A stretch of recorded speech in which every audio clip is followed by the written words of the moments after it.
I am Chloe, 33 years old, and my husband Julian had been dead for exactly 4 days. We had just lowered his casket into the ground this morning.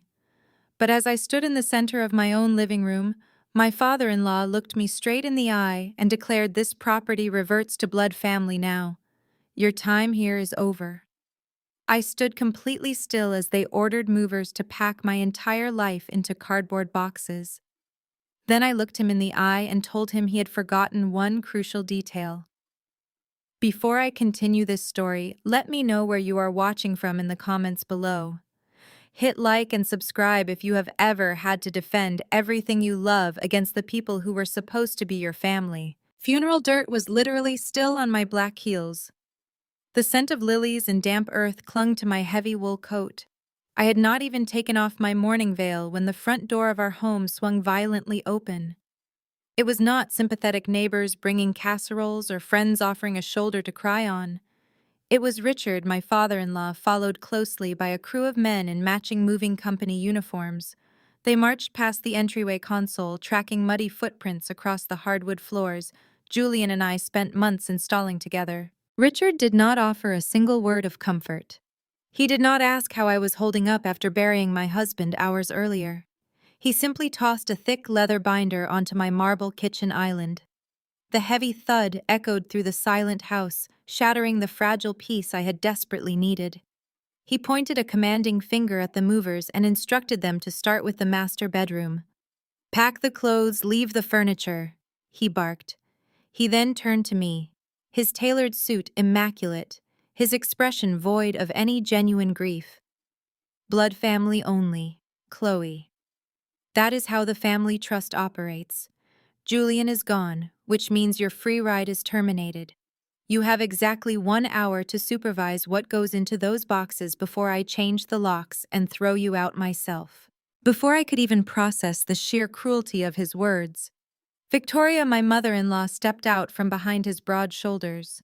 Her eyes were perfectly dry, her makeup completely flawless. She had always viewed me as a scheming gold digger, a middle-class tech nerd who had somehow tricked her handsome heir apparent into marriage. She walked right up into my personal space, invading the small perimeter of grief I was trying to maintain. She reached out without hesitation and grabbed the pearl necklace resting against my collarbone. "Julian bought these with our family money." She sneered, her manicured fingers twisting the delicate clasp at the back of my neck. "These pearls belong around the neck of a true woman of our stature, not some computer geek trying to play dress-up. Take them off now." She yanked the necklace so hard the metal clasp dug painfully into my skin. I undid the latch silently, keeping my face blank, and let the pearls drop into her outstretched palm. While Victoria smugly inspected her reclaimed jewelry, my sister-in-law Vanessa strolled in, clinging tightly to the arm of her husband Marcus. Marcus was a high-end real estate broker, an African-American man with a razor-sharp smile and an even sharper, ruthless ambition. He had always been Richard's eager right-hand man, constantly trying to prove his worth by maximizing the family portfolio at any human cost. Marcus was already looking right past me, treating me like a ghost, haunting a prime piece of real estate he wanted to list. He tapped his knuckles against the load-bearing wall separating the kitchen from the dining room, nodding to himself. "If we knock this down and open the floor plan, we can list this place for $2.5 million by next month," Marcus declared, making rapid notes on his tablet. "The market in this neighborhood is absolutely red-hot right now." Vanessa nodded enthusiastically, completely ignoring the framed wedding photo of Julian and me resting on the mantel right next to her. "We will definitely need to rip out that awful backsplash." Chloe chose, Vanessa added, wrinkling her nose in disgust at the custom tile Julian had spent 3 exhausting weekends installing for my 30th birthday. "It is way too cheap looking for a luxury listing. It completely ruins the aesthetic of the room." I stood in the center of the living room, a widow dressed in black, surrounded by a pack of vultures eagerly picking over the remains of my life. The sheer audacity of their intrusion was suffocating. Just 4 hours ago, these exact same people were weeping dramatically for the cameras at the cemetery, accepting tearful condolences from wealthy business partners. Now the cameras were gone, the audience was absent, and the masks had completely slipped. The grief I felt for Julian was a heavy, crushing weight in my chest. But as I watched Marcus casually toss a stack of Julian's favorite books into a cardboard box to make room for his architectural measurements, that crushing weight began to ignite into a slow, intensely burning fury. Richard checked his heavy gold watch, sighing loudly, as if my very existence was a frustrating inconvenience in his busy schedule. "Keep it moving," he shouted at the movers. "I want her personal junk out of here before the cleaning crew arrives at 6. We need this staged and ready for private viewing by tomorrow morning." He looked back at me, his eyes cold and calculating. "Do not look so pathetic, Chloe. You had a good run. You got to live in a house you could never afford on a consultant salary. Be grateful we are letting you take your clothes instead of throwing them in the dumpster where they belong." I did not flinch. I did not shed a single tear in front of them. My grief was sacred, and I absolutely refused to let these parasites consume it alongside my belongings. Richard expected me to collapse into a sobbing, hysterical mess. Victoria wanted me on my knees begging for a few more days to pack. Vanessa and Marcus anticipated an easy, profitable victory. They had severely underestimated exactly who Julian had married. I reached into the pocket of my black morning coat and calmly pulled out my phone. My thumb hovered over the screen, resting on a custom application Julian and I had coded together. I looked at Richard, letting a cold, deadpan stare meet his arrogant glare, and I tapped the center button once. Instantly, the entire atmosphere of the house shifted. The soft ambient overhead lighting snapped off, replaced immediately by the harsh, pulsing red glare of the emergency security system. A deafening mechanical siren blared from hidden speakers in the ceiling, a sound so sudden and piercing that Victoria actually shrieked and covered her ears. The heavy reinforced steel security shutters, which Julian had insisted we install after a string of neighborhood break-ins, slammed downward over the floor-to-ceiling windows with a terrifying metallic crash. The electronic deadbolts on the front and back doors engaged simultaneously with a loud, definitive clack. The movers froze mid-step. One man dropped a box of Julian's vinyl records, the cardboard hitting the floor heavily. They looked around in absolute panic, suddenly trapped inside a fortress that had just locked itself down. "What is the meaning of this?" Richard bellowed over the blaring siren, his face turning an unhealthy shade of purple. "Turn that infernal noise off immediately, or I will have you arrested for holding us hostage." I tapped the screen again. The siren cut out, leaving a ringing silence in its wake, though the red emergency lights continued to pulse rhythmically across their shocked faces. "You are not holding anyone hostage, Richard," I said, my voice steady and echoing clearly in the sudden quiet. "I am simply securing my property against intruders. And right now, every single one of you is trespassing." Victoria scoffed, adjusting her posture to regain her haughty composure. "Your property? Have you lost your mind along with your husband? This house belongs to the family trust. Julian bought it with our money. You are nothing but a squatter." I turned my attention to Marcus, who was already instinctively clutching his tablet, sensing a shift in the legal reality of the room. His fingers, usually so slick and confident when closing million-dollar deals, fumbled clumsily against the smooth glass. "Marcus," I said smoothly, "you claim to be the expert in luxury real estate. You bragged about checking the neighborhood listings. Tell me, did you actually bother to pull the deed on this specific address before you decided to come over here and tear down my load-bearing walls?" Marcus frowned, his swagger faltering slightly. "I do not need to pull the deed. Richard manages the trust. The trust owns the asset. It is a standard procedure. Assume nothing." Marcus said. I challenged him, taking a slow, deliberate step forward. "Look it up. Right now. Look up the legal owner of this property." Marcus shot a nervous glance at Richard, who nodded impatiently, gesturing for him to just humor me so they could get back to throwing me out. Marcus unlocked his tablet, his fingers flying across the screen as he logged into the municipal property database. The red security lights cast harsh shadows over his face as he scrolled. I watched the exact moment his arrogance died. It happened in an instant. His typing stopped abruptly. His eyes widened, darting back and forth across the glowing screen, as if reading the text a second and third time might somehow change the reality of the words. His jaw went slack, and the confident razor-sharp smile he had worn since walking through my front door completely vanished. "Well," Richard demanded aggressively, "tell this delusional woman to pack her bags." Marcus swallowed hard, his throat bobbing. His hands actually trembled as he lowered the tablet. "Richard," he began, his voice lacking any of its former bravado. "The property is not in Julian's name. It is not in the family trust either." "What are you talking about?" Richard snapped, stepping closer to grab the tablet. "Read the damn screen, Marcus. It is owned by a private limited liability company," Marcus said, his voice dropping to a harsh whisper. "Obsidian Holdings, LLC. Victoria rolled her eyes dramatically. "So what, Julian must have set up a shell company. It all filters back to the family trust anyway." "No, Victoria." I interrupted, my voice slicing through the tension like a blade. "Julian did not set it up. I did. Obsidian Holdings is registered in my name. I am the sole registered agent, the sole managing member, and I own 100% of the shares. Julian never put a single dime of your dirty family trust money into this house. He bought it using my corporate structure to ensure that you vultures could never lay a finger on it if something happened to him." Richard snatched the tablet from Marcus's hands, his eyes frantically scanning the legal documentation displayed on the screen. The color rapidly drained from his face. The realization hit him like a physical blow.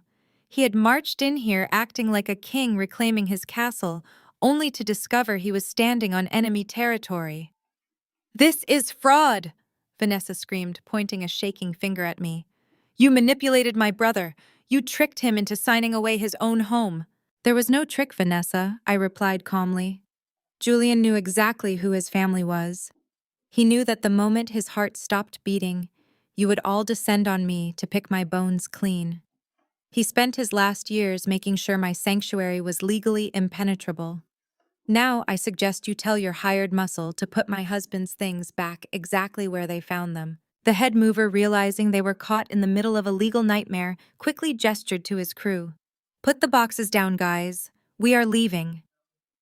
They hastily set the cardboard boxes on the floor and backed away toward the front entryway, wanting no part of this family war. "You cannot do this." Richard seethed, his fists clenched at his sides. "I will tie you up in litigation for the next decade. I will drain every cent you have in legal fees until you are begging to hand over the deed." "You can try, Richard," I countered, maintaining absolute eye contact. "But right now, you are standing in my house. You have 60 seconds to vacate the premises before the police arrive to escort you out for trespassing." I already pressed the silent panic button when I locked the doors. As if on cue, the low rumble of thunder vibrated through the floorboards. Through the small glass panes flanking the front door, I could see the sky had turned a bruised, violent purple. A torrential downpour had just begun, rain lashing fiercely against the windows. I tapped my phone one last time. The heavy electronic deadbolt on the front door clicked open. "Get out!" I commanded, pointing toward the pouring rain. Victoria looked horrified, clutching her designer handbag against her chest. "You cannot throw us out into this storm. My shoes will be ruined. We do not even have umbrellas." The designer suede she prized so much would be ruined, a fitting metaphor for their entire operation. I stared at the pearl necklace she had ripped from my throat, now clutched tightly in her fist. "Consider it a harsh lesson in property rights, Victoria. Now walk." Marcus practically dragged a sobbing Vanessa out the door, his head bowed against the sudden freezing deluge. Richard was the last to leave. He paused at the threshold, his face a mask of pure, unadulterated hatred. He looked like he wanted to strike me, his breathing heavy and erratic. But the distant wail of approaching police sirens forced his hand. He stepped out into the freezing rain, his expensive tailored suit instantly soaked. I slammed the heavy door shut, engaging the deadbolt and sliding the reinforced chain into place. I stood alone in the quiet hallway, the red emergency lights finally fading back to a warm, normal glow. I had won the first battle, but as my phone vibrated in my pocket, I knew the war had only just begun. I moved slowly toward the expansive front window, keeping my silhouette completely hidden behind the heavy steel edge of the deployed security shutters. I peered through the narrow opening. Freezing rain washed across the driveway where Richard, Victoria, Marcus, and Vanessa scrambled like drowned rats. Watching Victoria slipping on wet cobblestones provided me a very brief but deep satisfaction. Marcus struggled to unlock his luxury vehicle, while Richard stood completely rigid, staring back with murderous intent. He looked like a warlord, denied his rightful conquest. Police cruisers pulled up moments later, their red and bright blue lights slicing through the storm. I watched Richard aggressively gesture toward my front door, likely spinning a completely fabricated tale about a hysterical widow. The officers simply took his statement in the rain, gestured to the property lines, and ensured the trespassing vehicles finally reversed out of my driveway. I waited until the taillights slowly disappeared before I exhaled. The silence of the house crashed over me heavier than the blaring alarms. I leaned against the cold steel of the front door. Slowly, my legs gave out and I slid down until I hit the floor. The adrenaline that fueled my standoff evaporated, leaving a vast hollow emptiness. Julian was gone. The reality hit me again, a fresh wave of agony that stole the breath from my lungs. I looked at the haphazardly packed boxes littering our living room. A stack of his vintage vinyl records lay spilled across the rug. I crawled over to them, my hands trembling as I picked up the sleeves.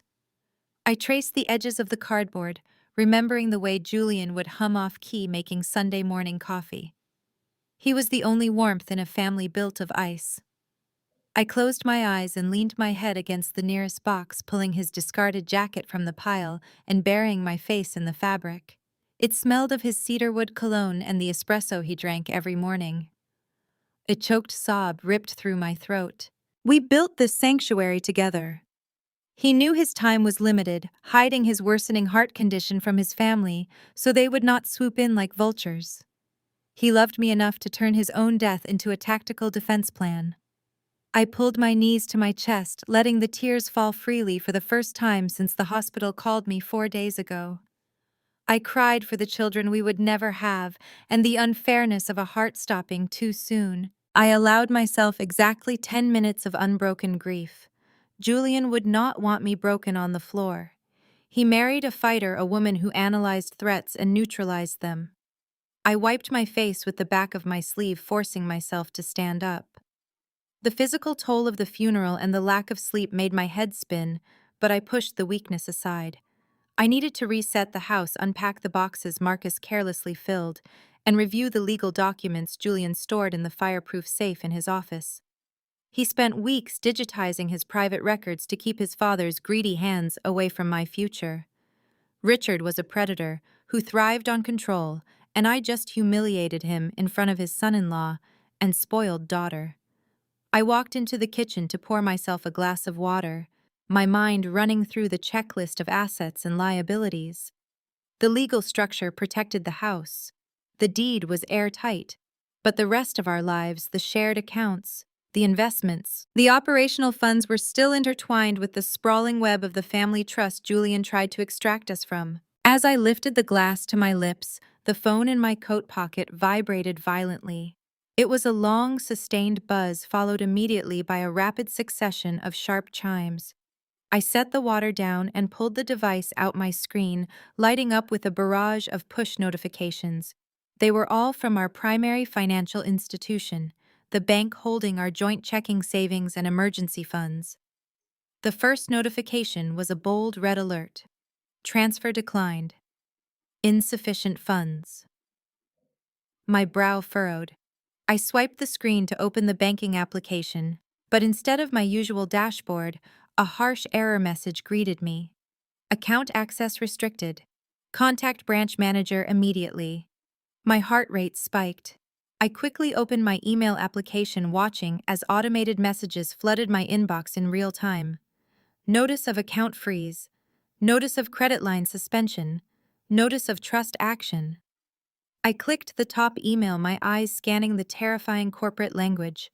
Per the instructions of the primary trustee, Richard, all joint assets, liquid funds, and associated credit accounts tied to the Julian estate have been frozen pending probate review and trust reconciliation. He had not just frozen the joint accounts. He triggered a catastrophic financial lockdown. I frantically logged into my secondary credit card portals. Denied, locked, restricted. Richard weaponized the sweeping power of the family trust to execute a flawless financial ambush. By tying my name to Julian's estate review, he legally suffocated my access to every single dollar we owned. The cold, brutal reality washed over me. I was standing inside a $2 million fortress, completely penniless. I had no cash to pay for groceries, no credit to hire a defense attorney, and no operational funds to keep the lights on. Richard knew he could not take the house by force, so he decided to starve me out. The survival stakes had instantly raised, shifting this from a battle over real estate to a desperate war for my very existence. The phone vibrated one last time. A text message from an unknown number appeared. "Did you really think you could win, Chloe?" Checkmate. I gripped the phone until my knuckles turned white. The grief in my chest instantly hardened into pure, calculated rage. I was absolutely ready for war. This was a battle for my survival. The morning sun breached the heavy steel security shutters, casting harsh lines of light across my living room. I had not slept a single wink. My eyes were bloodshot and gritty, staring at the banking application on my laptop screen. The zero balance mocked me. Richard had been devastatingly thorough. My corporate consulting retainer, my personal emergency fund, and the joint savings Julian and I built over 7 years were completely inaccessible. I picked up my wallet and pulled out my daily debit card. I logged into my local grocery delivery application, adding a basic loaf of bread and some coffee to the cart. I hit process payment. Denied. I tried a secondary credit card I kept for business expenses. Denied. The financial strangulation was absolute. I had a pantry with about 3 days of food and exactly $42 in cash sitting inside my coat pocket. My phone vibrated violently against the marble kitchen island. It was not another bank alert. It was a message from Linda, a colleague at my cybersecurity firm. "You need to log on to social media right now. Check Vanessa's public page." My stomach dropped. I quickly navigated to the platform and found what was already gaining terrifying traction. Vanessa had posted a live video late last night. She sat in the passenger seat of Marcus's luxury car, the rain still visible on the windows behind her. Her makeup was perfectly smudged to look like she had been crying for hours. She stared directly into the camera, letting out a jagged theatrical sob. "I do not know how to even say this," Vanessa wept to her thousands of followers. "We just buried my sweet brother Julian today. Our hearts are completely broken. But my sister-in-law Chloe just locked my grieving parents out of their own family home in the pouring rain. She manipulated my brother into signing away the deed before his heart attack. My parents are elderly, they are devastated, and they have nowhere to go tonight. She threw our family out on the day of his funeral. Please share this. People need to know who she really is." I stared at the screen in absolute disgust. The video already had tens of thousands of views. The comments section was a localized digital witch hunt. People from our upscale suburban community, the same neighbors who smiled at me during summer block parties, were tearing me to shreds. They called me a gold digger, a monster, and a sociopath. Vanessa knew exactly how to play the suburban victim. She weaponized the delicate, affluent facade of our neighborhood, painting herself and Richard as tragic, loving family members abused by a cold, calculating outsider. The digital assault quickly spilled over into my physical reality. A loud thud against my front door jolted me from the screen. I hurried to the entryway and checked the security camera feed. Someone had thrown a heavy bag of garbage onto my porch. The culprit, a woman from the neighborhood association who routinely gossiped with Victoria, was speed-walking back to her luxury SUV. She shot a nasty glare directly at my security camera before driving away. I stepped outside to move the trash, the crisp morning air biting at my face. As I dragged the bag to the curb, a car slowed down. It was David, a neighbor Julian used to play golf with. He rolled down his window, his face contorted in disgust. You should be ashamed of yourself, Chloe. Julian would be sick if he saw what you did to his mother. He spat the words out accelerated and sped down the street before I could even open my mouth to respond. The isolation was instantaneous and suffocating. The suburban facade I had navigated for years turned completely hostile overnight. I walked back inside and locked the door, feeling the walls of my $2 million fortress closing in on me. I was a pariah in my own community. Victoria had clearly been busy on the neighborhood group chats pouring gasoline on the fire Vanessa started. They wanted me to feel surrounded, hated, and desperately alone. They wanted to break my spirit so I would surrender the property just to escape the public humiliation. The psychological pressure mounted with every passing hour. My phone buzzed constantly with hateful messages from extended family members and local acquaintances who bought into the narrative. They did not know about Richard freezing my accounts. They did not know about the relentless emotional abuse Victoria inflicted on me. They only saw a weeping sister and a supposedly victimized father. The sheer injustice of the smear campaign burned hot in my chest. I wanted to scream the truth from my balcony. I wanted to release the security footage of Richard barking orders at the movers. But I knew reacting emotionally was exactly what they anticipated. I walked back to the kitchen and stared at the laptop. My professional reputation was now in the crosshairs. If Vanessa's video reached my corporate clients, my consulting contracts would be jeopardized. I worked in cybersecurity, an industry built entirely on trust ethics and unshakable integrity. A viral video accusing me of elder abuse and real estate fraud was a career death sentence. Richard and Marcus were systematically dismantling my life piece by piece, cutting off my resources, my support network, and my credibility. They were determined to paint me as a desperate criminal. The psychological warfare was staggering in its calculated viciousness. They wanted to see me crumble. I closed the social media tab and took a deep breath. Julian's voice echoed in my memory. Let them underestimate you, Chloe. It makes the counterattack so much sweeter. I cracked my knuckles and opened a secure terminal on my computer. I needed to map out the financial connections between Richard's family trust and Marcus's offshore accounts. If they wanted to play a dirty game of reputation destruction, I will win. The glow of the terminal screen reflected in my eyes as strings of encrypted code began to cascade down the monitor. My fingers flew across the keyboard, bypassing the initial firewalls Julian and I had erected around our private servers. I was just about to initiate a deep dive into the routing numbers associated with Richard's shell corporations when the harsh buzzing of my cell phone shattered the quiet concentration of the room. I glanced at the glowing caller identification screen. It was Marcus. I did not answer immediately. Instead, I reached across the kitchen island and picked up a secondary digital audio recorder I used for client consultations. I pressed the red physical record button, placed the device directly next to my phone's speaker, and swiped to accept the call. I remained completely silent, letting the connection open without offering a greeting. Chloe. Marcus purred, his voice dripping with a sickening manufactured sympathy. I am so glad you picked up. I know tensions were a little high yesterday, but I wanted to reach out man to man, or rather professional to professional. I kept my breathing steady and shallow. I said absolutely nothing, forcing him to fill the dead air. I knew exactly how men like Marcus operated. Their egos abhorred silence. They needed to control the narrative, and when denied a response, they inevitably kept talking to assert their dominance. Look, I get it, he continued, a slight edge of irritation creeping into his smooth baritone. You are grieving. You are scared. You are sitting alone in a massive house realizing that you have completely overplayed your hand. I saw the bank notifications, Chloe. Richard did not just freeze the trust accounts. He locked down your joint credit lines, your business overdrafts, and your checking reserves. You literally do not have the capital to buy a cup of coffee right now, let alone wage a legal war against a billionaire real estate developer. I adjusted my grip on the phone. Is there a reason for this call, Marcus? Or are you just reciting my bank statements for your own entertainment? He chuckled, a dark, arrogant sound that made my skin crawl.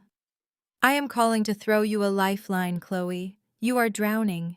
You saw Vanessa's video. You saw what happened to your reputation overnight. The entire neighborhood thinks you are a sociopathic gold digger who abuses the elderly. By tomorrow, that video is going to reach the inbox of every single corporate client you consult for. Your cybersecurity career is finished. No one hires a security consultant who steals from her dead husband's family.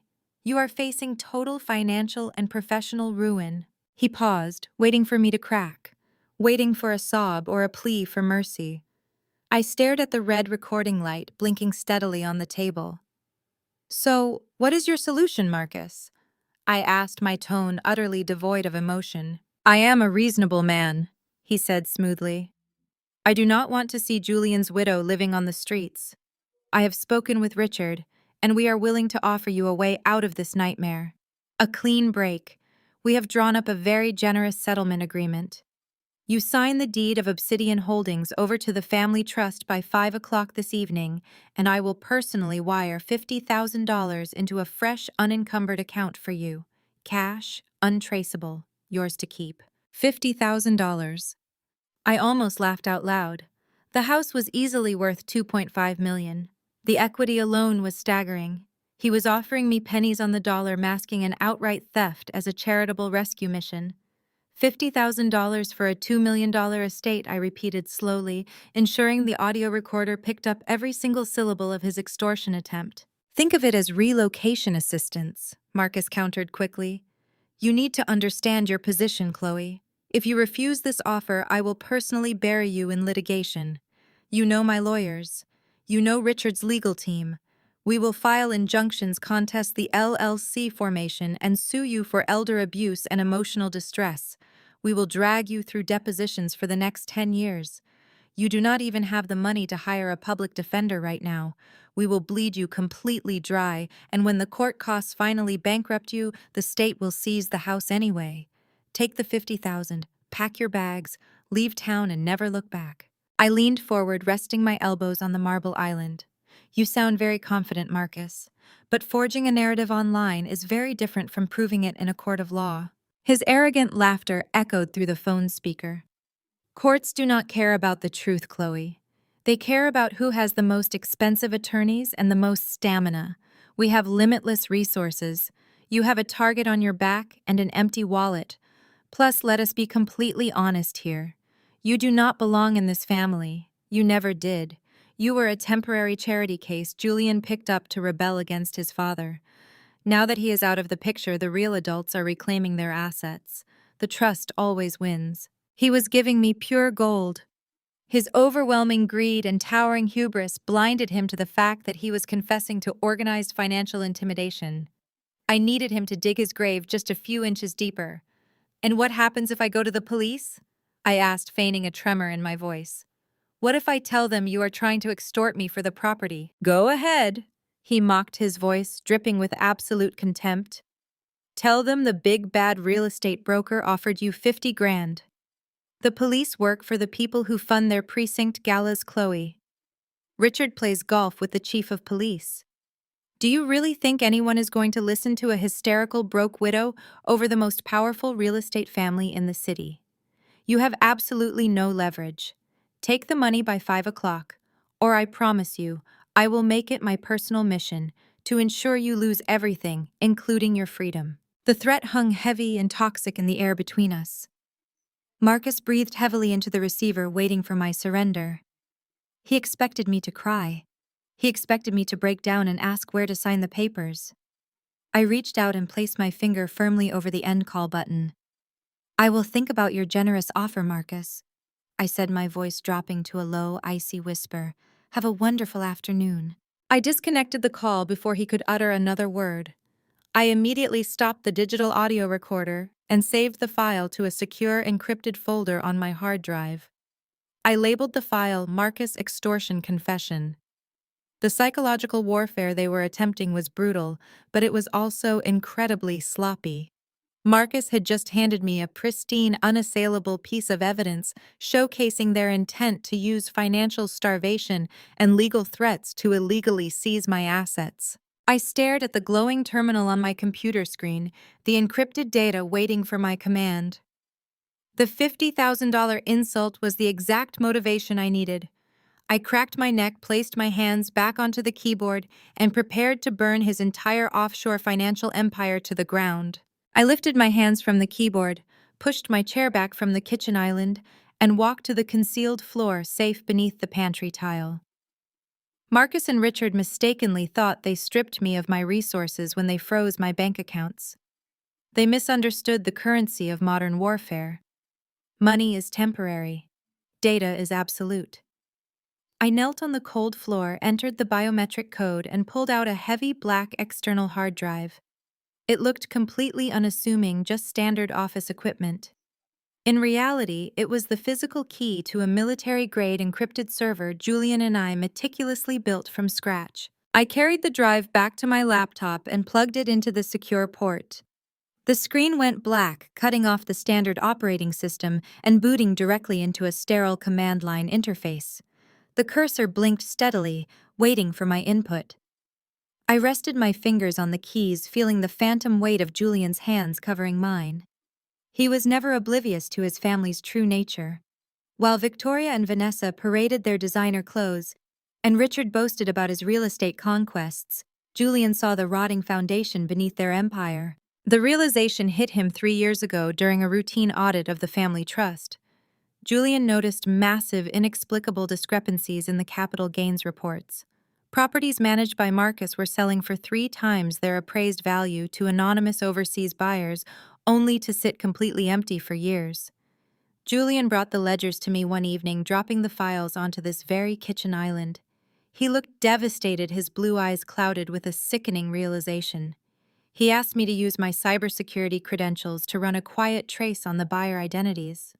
What began as a simple background check quickly unraveled into a staggering multi-million-dollar money laundering operation. Richard and Marcus were not merely aggressive businessmen. They were actively washing illicit funds through high-end residential real estate. Marcus used his broker license to facilitate the transactions, inflating property values and moving the dirty cash through a complex web of shell companies. Richard used the family trust as a massive, untouchable vault to hide the sanitized money, distributing the profits to Victoria and Vanessa to fund their lavish lifestyles. When Julian saw the undeniable proof on my monitors, he did not look away. He did not make excuses for his bloodline. He explicitly asked me to help him tear their entire criminal enterprise down to the bare studs. We knew we needed an airtight containment system to store the evidence. If Richard suspected Julian was investigating the trust, he would destroy the digital paper trail and financially ruin us both. Instead, we carefully built our very own ghost network. We purchased decommissioned enterprise servers, air-gapped them from the primary internet, and established a decentralized storage node hidden right beneath their noses. I layered the network with advanced encryption, creating a digital fortress that not even a state-sponsored hacker could easily penetrate. It quickly became our secret rebellion. By day, Julian smiled at family dinners and played the dutiful son. By night, he handed me corporate access tokens, and I systematically siphoned every fraudulent contract, fake deed, and illegal wire transfer into our secure vault. I stared at the blinking cursor, my vision blurring slightly, as I typed the primary access command. The secure system immediately prompted me for the final decryption key. It required a synchronized, dual authentication protocol we designed together. It needed both my private passphrase and his. I typed my sequence first, my fingers moving by pure muscle memory. Then the prompt asked for the secondary authorization. Typing Julian's private key felt like reaching across the boundary between the living and the dead. His digital ghost lingered in every line of code on this server. He spent his final months preparing a massive data dump for federal authorities.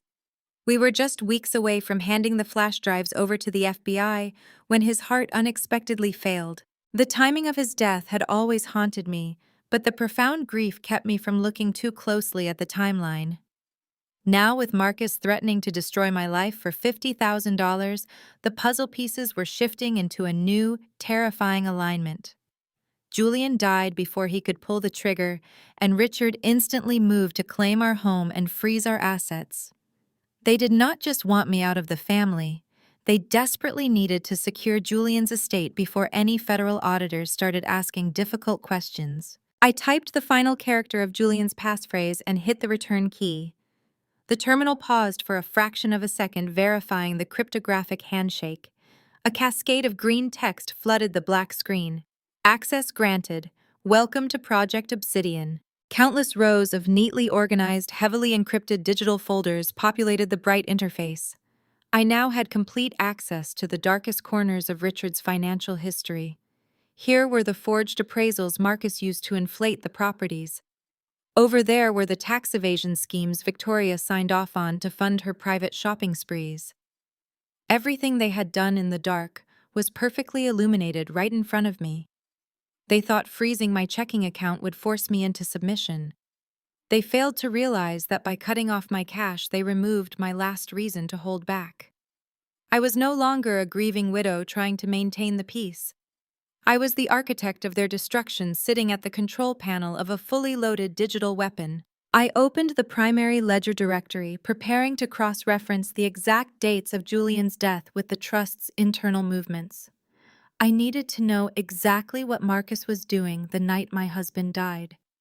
I initiated the search protocol, watching the system comb through thousands of hidden documents in real time. The green progress bar crept slowly across the dark screen, bringing me closer to a devastating truth that would change absolutely everything. The green progress bar hit 100%, vanishing from the screen with a sharp digital ping. A massive ledger materialized, filled with thousands of transactional records spanning the last 5 years.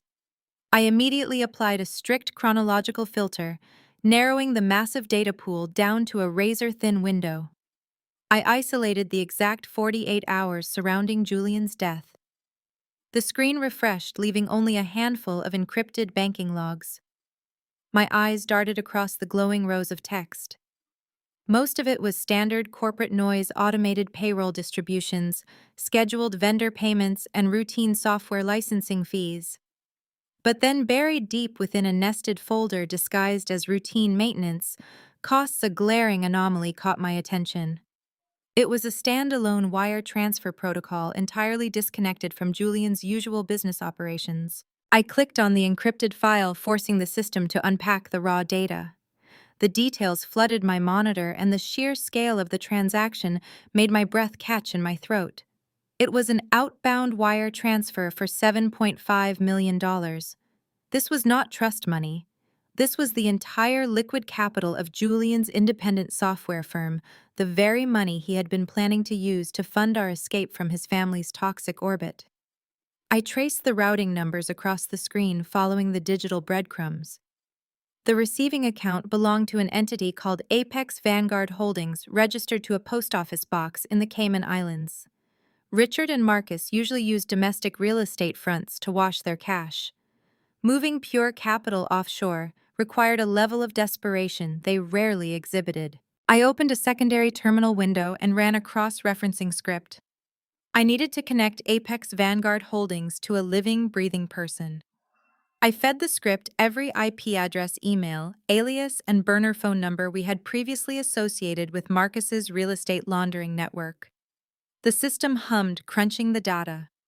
2 minutes later, a match appeared.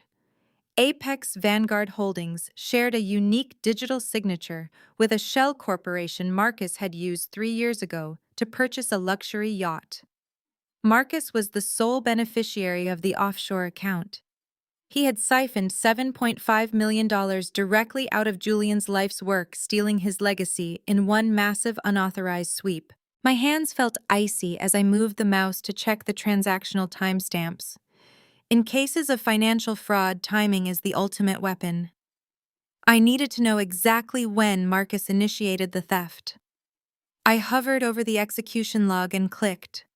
The digital timestamp glowed bright green against the black background. October 12th, 11:42 at night. My heart slammed against my ribs. I stared at the numbers, a sickening wave of horror washing over me. October 12th was the night Julian died.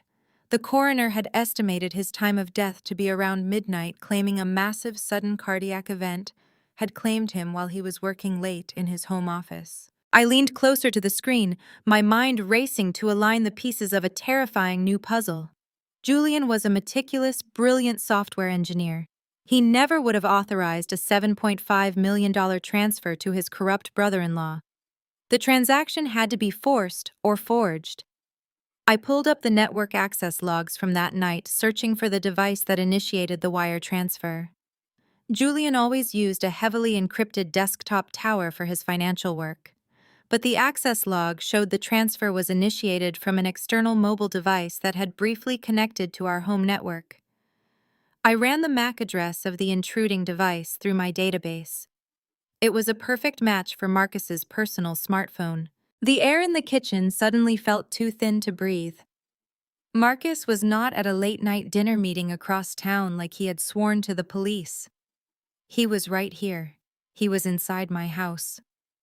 I gripped the edge of the marble island, the horrific reality of that night playing out in my mind.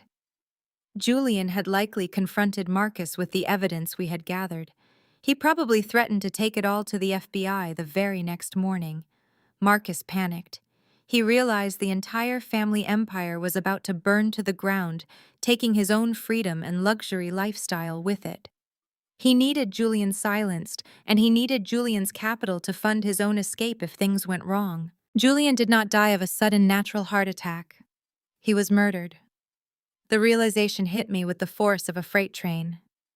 Marcus had come into our sanctuary, eliminated the only man brave enough to hold his family accountable, and executed a massive digital heist while Julian was drawing his last breaths. He used the chaos of the heart attack to mask his theft, slipping away into the night before I even woke up to find my husband's body. The medical examiner had rushed the autopsy, rubber stamping the heart attack narrative, because Richard used his vast political influence to expedite the funeral arrangements. They hurried to put Julian in the ground so no one would ask any questions. The stakes violently shifted. This was no longer a battle over real estate. This was a murder cover-up orchestrated by ruthless predators. They needed me completely destitute so that if I ever found out the truth about Julian's death, no one would believe a broke, hysterical widow. I reached to close the laptop, knowing I needed to immediately transfer this data to a secure physical drive. Before my fingers touched the lid, the motion sensor alert on my phone illuminated the dark kitchen counter. Someone had just breached the perimeter of my backyard. I switched my monitor to the exterior security cameras. A dark hooded figure was moving purposefully past the patio furniture, heading straight for my home's main power lines. They were coming right now to silence the very final living witness. The main power lines sparked, and the entire house plunged into absolute darkness. The hooded figure had successfully severed the grid connection, plunging my $2 million fortress into the black. But they fundamentally misunderstood the architect of this system. Julian and I never relied on standard residential power. Within milliseconds, the military-grade uninterruptible power supply roared to life deep in the basement. The encrypted server did not even flicker. I quickly tapped a command into my terminal, initiating an immediate data backup to 3 separate decentralized cloud nodes. While the data cloned itself safely off-site, I reached for my phone and activated the exterior countermeasures. Blinding high-intensity strobe lights erupted around the backyard perimeter, illuminating the hooded figure in stark, punishing white light.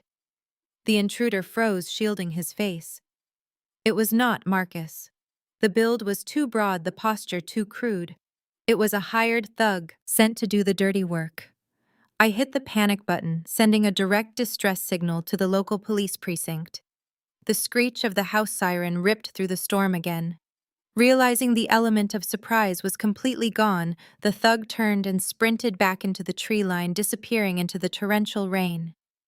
I stood alone in the pulsing light of the kitchen, gripping the external hard drive against my chest. Physical intimidation had just failed. I knew their next move would be far more insidious. They would try to destroy the one thing keeping me financially viable. By dawn, the storm had broken, leaving a gray, suffocating chill over the city. I packed the encrypted hard drive into my briefcase, bypassed the damaged power lines, and ordered a secure rideshare to the downtown business district. I needed to be in a public, heavily monitored space. My destination was the towering glass skyscraper housing Sentinel Cyber Defense, the elite consulting firm where I operated as a senior network analyst. My professional reputation was my ultimate armor. If Richard wanted to bleed me dry through litigation, I needed my corporate income to fund the war. I walked through the polished steel lobby, swiped my security badge at the turnstiles, and stepped into the executive elevator. The doors opened on the 50th floor, but instead of the usual morning hum of analysts and developers, a heavy, uncomfortable silence greeted me. My direct supervisor, a pragmatic man named David, stood waiting right outside the elevator banks. He did not offer his usual warm greeting. His face was pale, his posture rigid. "Chloe," he said, his voice unusually strained, "we need you in the primary conference room right now. The managing partners are waiting." I followed David down the long corridor, my mind racing through the current threat landscape. I assumed this was an emergency briefing regarding a client data breach. I was completely wrong. As David pushed open the heavy glass doors of the boardroom, the reality of the ambush hit me with staggering force. Sitting at the far end of the long mahogany table, flanked by the three senior managing partners of my firm, were Richard and Victoria. They looked entirely out of place in a cybersecurity firm, yet they commanded the room as if they owned the building. Victoria wore a somber black dress clutching a designer tissue, playing the role of the devastated fragile mother to absolute perfection. Richard sat tall, his hands steepled in front of him, projecting the aura of a concerned, powerful patriarch.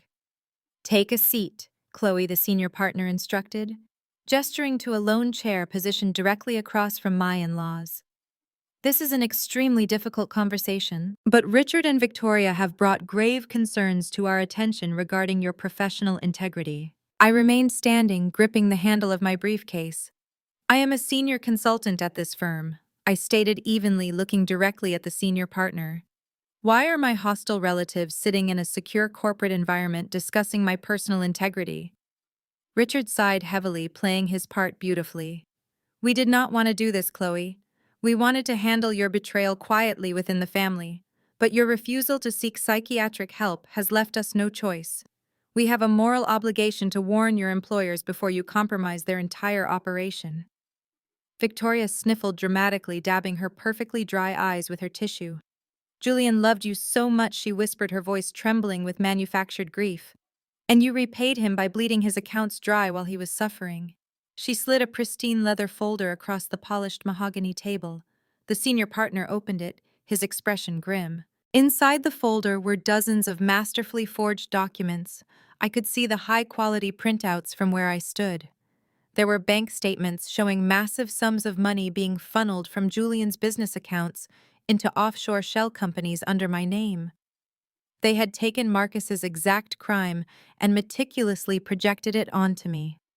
Alongside the fabricated financial records were several grainy, manipulated photographs from a fake private investigator. The photos allegedly showed me entering luxury hotels with various unknown men painting a disgusting narrative of chronic infidelity while my husband was dying. It was a flawless character assassination. Chloe, the managing partner, said, his voice laced with heavy disappointment. "Our firm handles sensitive data for government contractors and financial institutions. Our consultants must have spotless backgrounds. These documents indicate severe financial instability, potential embezzlement, and extreme moral compromise." Richard leaned forward, twisting the knife.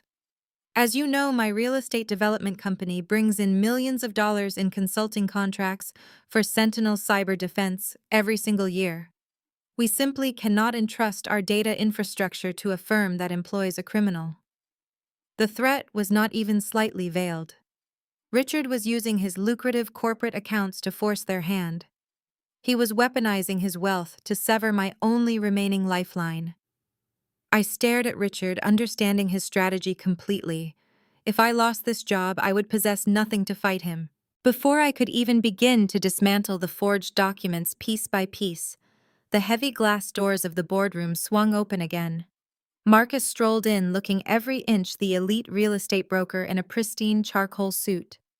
He did not look at me.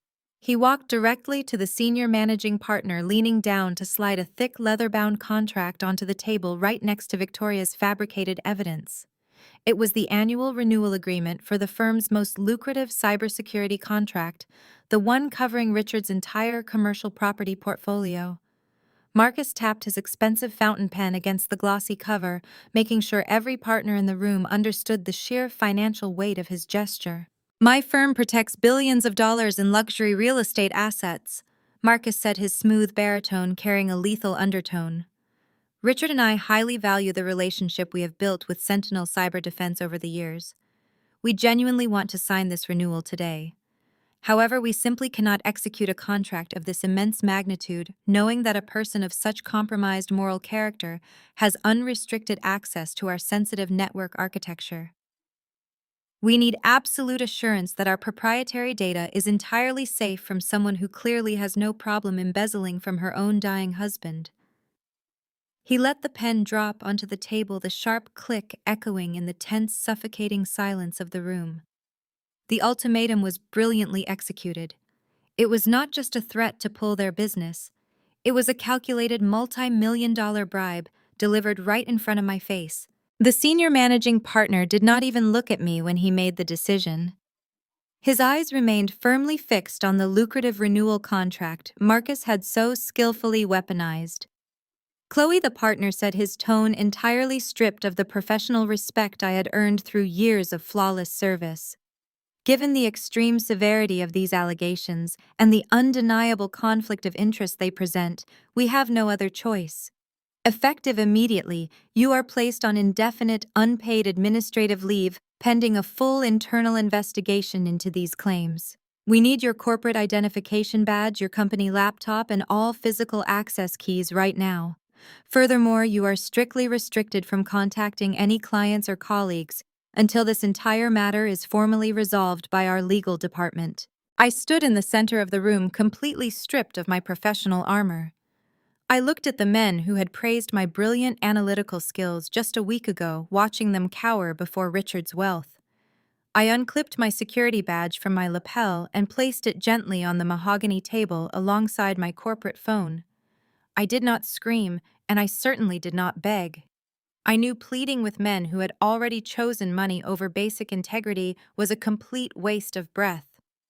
I turned on my heel and walked out of the boardroom, leaving Richard, Victoria, and Marcus basking in their hollow temporary victory. The elevator ride down to the lobby felt like a rapid descent into absolute isolation. Stepping out into the cold, gray city air, the brutal reality of my situation finally slammed into me. The digital lockdown Richard orchestrated was just the beginning. My accounts were frozen solid. My emergency funds were completely locked. My reputation in our upscale suburban neighborhood was thoroughly ruined by Vanessa's crying video. And now my sole source of independent income and my entire professional network had been ruthlessly severed in one calculated sweep. I stood on a downtown sidewalk, completely cut off from the world. I walked toward a nearby coffee shop, seeking a quiet place to sit and assess the damage. The barista smiled warmly and asked for my regular order, but I had to shake my head and walk out, realizing I literally did not possess the funds to purchase a simple cup of coffee. The humiliation burned hot in my chest. They had systematically walled me inside a financial tomb, meticulously blocking every single exit. They wanted me to feel the weight of panic.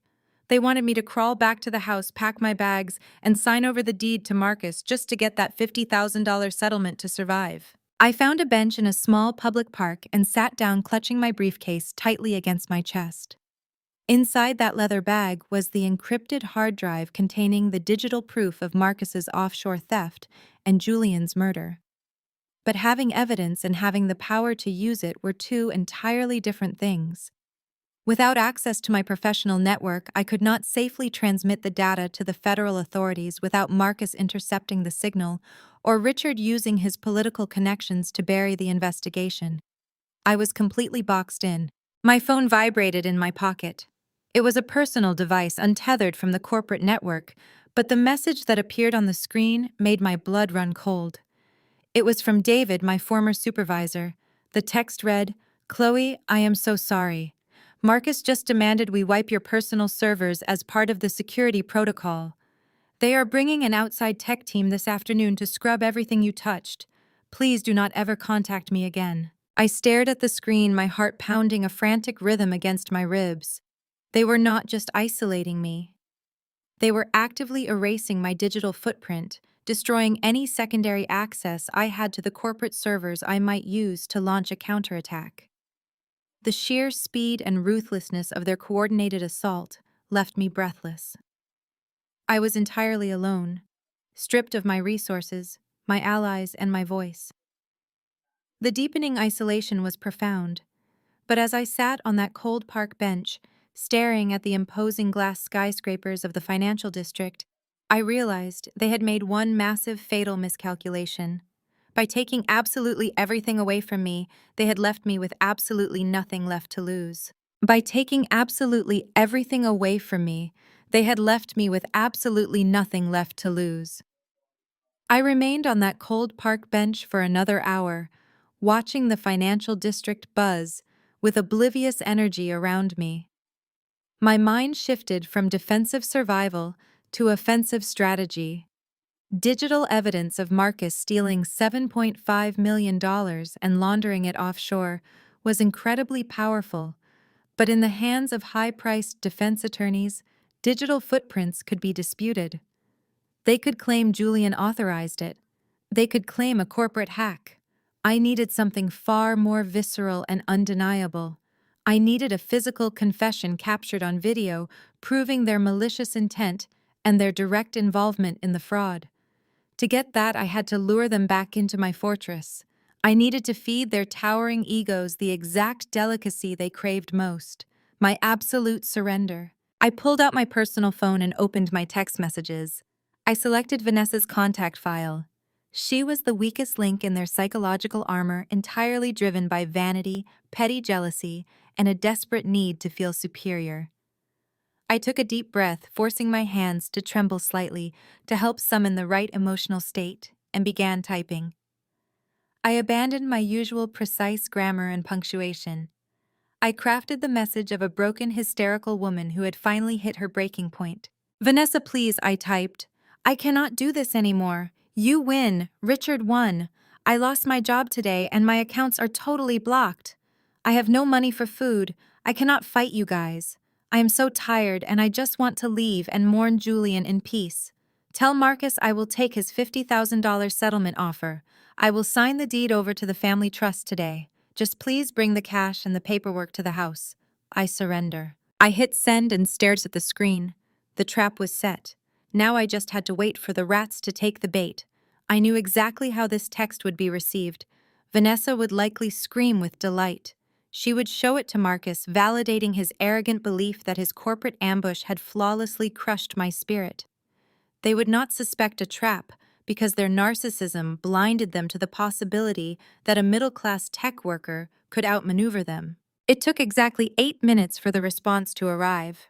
The notification popped up on my screen. I swiped to open it. We knew you would eventually see reason, Chloe Vanessa replied, her smugness practically dripping from the digital text. Marcus is having his legal team print the transfer documents right now. We will be at the house at 4 o'clock sharp. Have your bags packed. You are leaving the keys on the counter when we hand you the briefcase of cash. I locked my phone and slid it back into my pocket. The adrenaline coursed through my veins, sharp and cold. I stood up from the park bench and began the long walk back to the suburbs. I could not afford a rideshare, and public transit did not reach my exclusive gated community. The miles stretched ahead of me, but I did not feel the fatigue in my legs or the biting chill of the wind. I used the time to mentally choreograph the upcoming performance. When I finally reached my neighborhood, my physical appearance perfectly matched the narrative I was selling. My shoes were scuffed. My black morning coat was damp from the lingering drizzle, and my hair hung in messy, tangled strands around my pale face. I let myself into the silent house and immediately went to work. I had just over 2 hours to transform my living room into a sophisticated surveillance stage. I bypassed the standard home security cameras that Richard knew about. Instead, I retrieved 3 micro lenses from my office supply cache. These were specialized tools I used for penetration testing and physical security audits. I embedded the first lens inside the intricate molding of the fireplace mantel, giving it a sweeping high-definition view of the entire room. I tucked the second camera inside the leafy foliage of a large potted ficus plant near the kitchen island. The third lens went directly into the base of the living room television, angled to capture the exact spot where Marcus would inevitably choose to sit. I wired the hidden cameras directly to an independent local server hidden in the floorboards, completely bypassing the cloud so the feed could not be remotely intercepted. I synced the audio receivers to capture every whisper, every breath, and every arrogant chuckle. Once the technical trap was flawlessly armed, I turned my attention to the psychological trap. I dragged 2 large suitcases into the foyer and haphazardly stuffed them with random clothes, leaving zippers half open to signal a desperate rushed exit. I scattered some empty cardboard boxes around the living room to make the space look chaotic and defeated. I washed my face intentionally, rubbing my eyes harshly to make them look bloodshot and swollen from hours of crying. I sat down on the edge of the sofa, wrapped a thick wool blanket tightly around my shoulders, and simply waited for my predators to arrive. Promptly at 4 o'clock, the heavy rumble of a luxury engine echoed through the driveway. The deadbolt clicked open, and the front door swung wide. Marcus stepped into the foyer first, holding a sleek silver briefcase in one hand and a thick manila folder in the other. His expensive suit was perfectly tailored, his chin held high with the undeniable swagger of a conqueror claiming his spoils. Vanessa trailed closely behind him, her eyes immediately darting toward the half-packed suitcases near the door. A wide, predatory smile stretched across her face. They walked straight into my living room, acting like they already owned the very ground beneath my feet. The bait was swallowed. The stage was set. Marcus dropped the silver briefcase onto the marble coffee table with a heavy thud. He unbuttoned his suit jacket, making himself entirely comfortable in my living room. Vanessa immediately crossed her arms, looking down at my huddled form on the sofa. She let out a sharp, mocking laugh. "Look at you," she sneered. "You actually thought you could outsmart my father.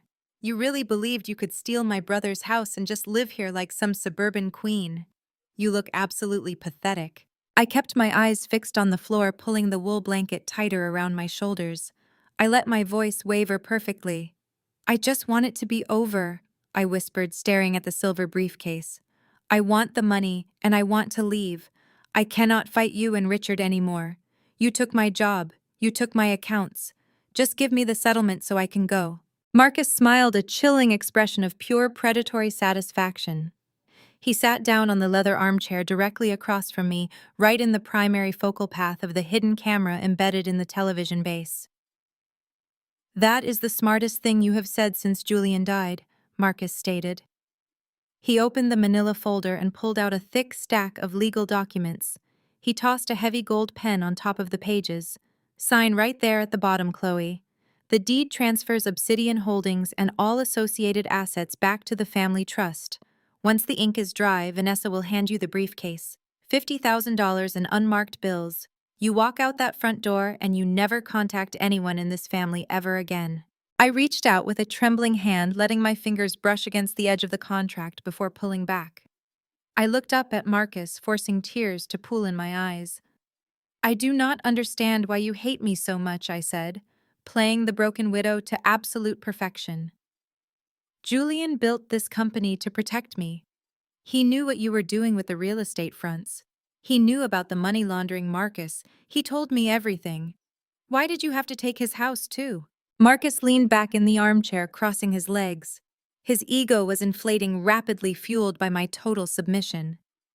He looked at Vanessa, who was grinning from ear to ear, enjoying my apparent misery. Marcus let out a dark chuckle. "Julian was a naive idiot," Marcus declared boldly, his voice echoing clearly toward the hidden microphones. "He thought he could play the moral crusader and threaten $1 billion empire over some doctored property appraisals. He actually thought he was going to hand a flash drive over to the federal authorities and play the hero." My breath hitched, acting perfectly terrified. "So you stole his money?" You took the 7.5 million from his business account the night he died. Marcus rolled his eyes, clearly annoyed by my lack of business comprehension. I did not steal anything, Chloe. I secured the family assets. Julian was going to freeze the entire trust with his federal crusade. Richard and I had to act fast to protect the capital, but taking the money offshore was only half the battle. We still had millions in toxic debt, bad loans, and highly leveraged commercial properties that the IRS was starting to investigate. We needed a garbage dump to hold all that liability. We needed a scapegoat. Vanessa stepped forward, her eyes gleaming with malice. And you were the perfect garbage dump, Chloe. A naive middle-class nobody who married into money she did not understand. I looked at Marcus, letting genuine shock mix with my performance. You transferred the debt to me. How? The trust accounts were strictly segregated. Marcus leaned forward, resting his elbows on his knees. He could not resist the urge to brag. He needed me to know exactly how brilliantly he had orchestrated my destruction. When Julian had his sudden heart attack, Richard and I rushed to the hospital. You were so busy crying in the hallway that you completely ignored what was happening in the intensive care unit. Julian was incapacitated. He was hooked up to a ventilator, completely unconscious. Richard had his private notary waiting in the parking lot. We brought in the transfer documents, took Julian's limp hand, and guided his fingers to forge his signature on the authorizations. The sheer evil of his confession chilled me to the bone. You forged his signature while he was dying. We authorized the transfer of every single piece of toxic debt Richard held directly into the name of your beloved Obsidian Holdings. Marcus boasted, his voice ringing with absolute triumph. Julian thought he was building you a fortress, but we turned it into a financial prison. By the time he flatlined, your little LLC was holding over $40 million in fraudulent loans and defaulted commercial mortgages. The moment you try to claim this house or fight us in court, the IRS and federal prosecutors will look at the books. They will see your name as the sole managing member of a company holding $40 million in criminal debt. You will go to federal prison for the rest of your life, Chloe. Vanessa threw her head back and laughed loudly, the sound bouncing off the high ceilings. You are completely ruined, she mocked. You have nothing. No job, no money, and a mountain of criminal debt you do not even know how to process. My father is a genius, and Marcus executed it flawlessly. Now pick up the pen and sign the house over, or we will call the feds right now and let them drag you out of here in handcuffs. I stared at the pen resting on the table. The heavy silence stretched between us. They confessed to corporate fraud, extortion, and forging a dying man's signature to commit tax evasion. Every single word was captured on audio and video. I slowly reached out from beneath the heavy wool blanket. My fingers brushed the cold gold metal of the pen. I picked it up, feeling its ridiculous, ostentatious weight. Marcus leaned forward, his eyes locked on my hand with a ravenous hunger. He was practically vibrating with the anticipation of his ultimate victory. There is just one minor technicality, Marcus, I said, keeping my voice small and defeated. The transfer documents require the receiving agent to execute the primary signature block before the relinquishing party signs. Julian taught me that much about corporate law. If I sign first, the county clerk will reject the filing due to improper sequencing. Marcus scoffed, shaking his head at my apparent desperation to follow the rules while losing my entire life. Always the meticulous little consultant are not you, Chloe Fine. If it makes you feel better to do it by the book while I take your house, I will humor you. He snatched the gold pen from my trembling hand. He flipped to the final page of the thick contract, uncapped the pen with a sharp snap, and scrawled his elaborate looping signature across the bottom line. He pressed down hard, leaving a deep indentation in the paper. He dated it, added his corporate identification number, and pushed the folder back across the marble table toward me. There, Marcus declared, flashing that predatory razor-sharp smile. The receiving agent has officially executed the transfer. Now sign the paper, take your cash, and get out of my sight. I looked down at the freshly inked signature. He had just legally bound himself to the extortion attempt on paper.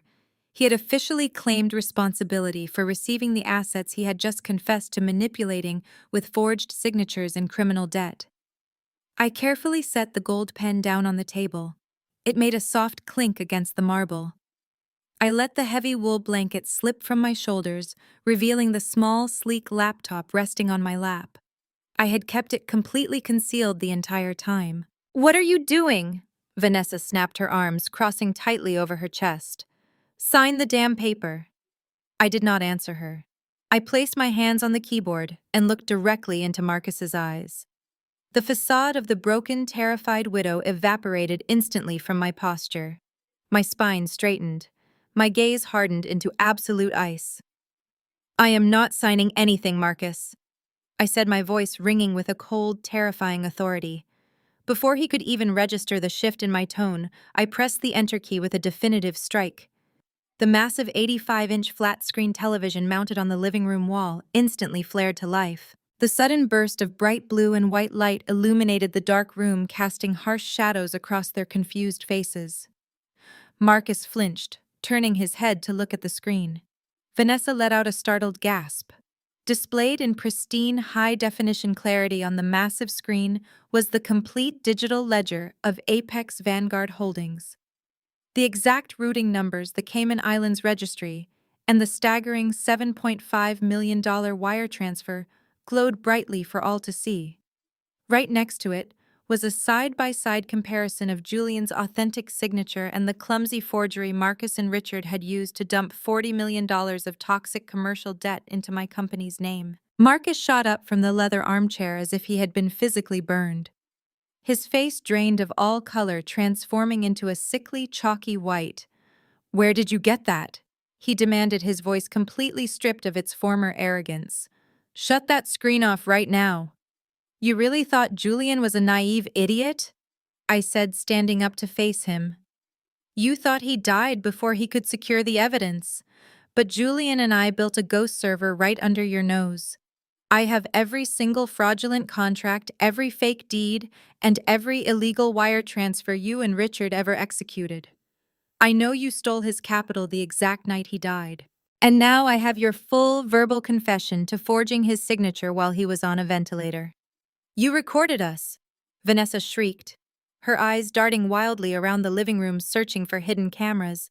"That is illegal. You cannot use a secret recording in court. My father will have it thrown out." "I am not planning to use it in court, Vanessa," I replied smoothly, stepping around the coffee table. "Because I am not just recording you." I tapped another key on my laptop. The television screen split into two distinct feeds. One side continued to display the damning financial evidence. The other side showed a live, high-resolution video feed of our exact current interaction. Marcus stared at the television, watching himself standing in my living room, looking panicked and trapped. "You see, Marcus?" I explained, relishing the absolute terror creeping into his eyes. "Richard called an emergency board meeting this afternoon.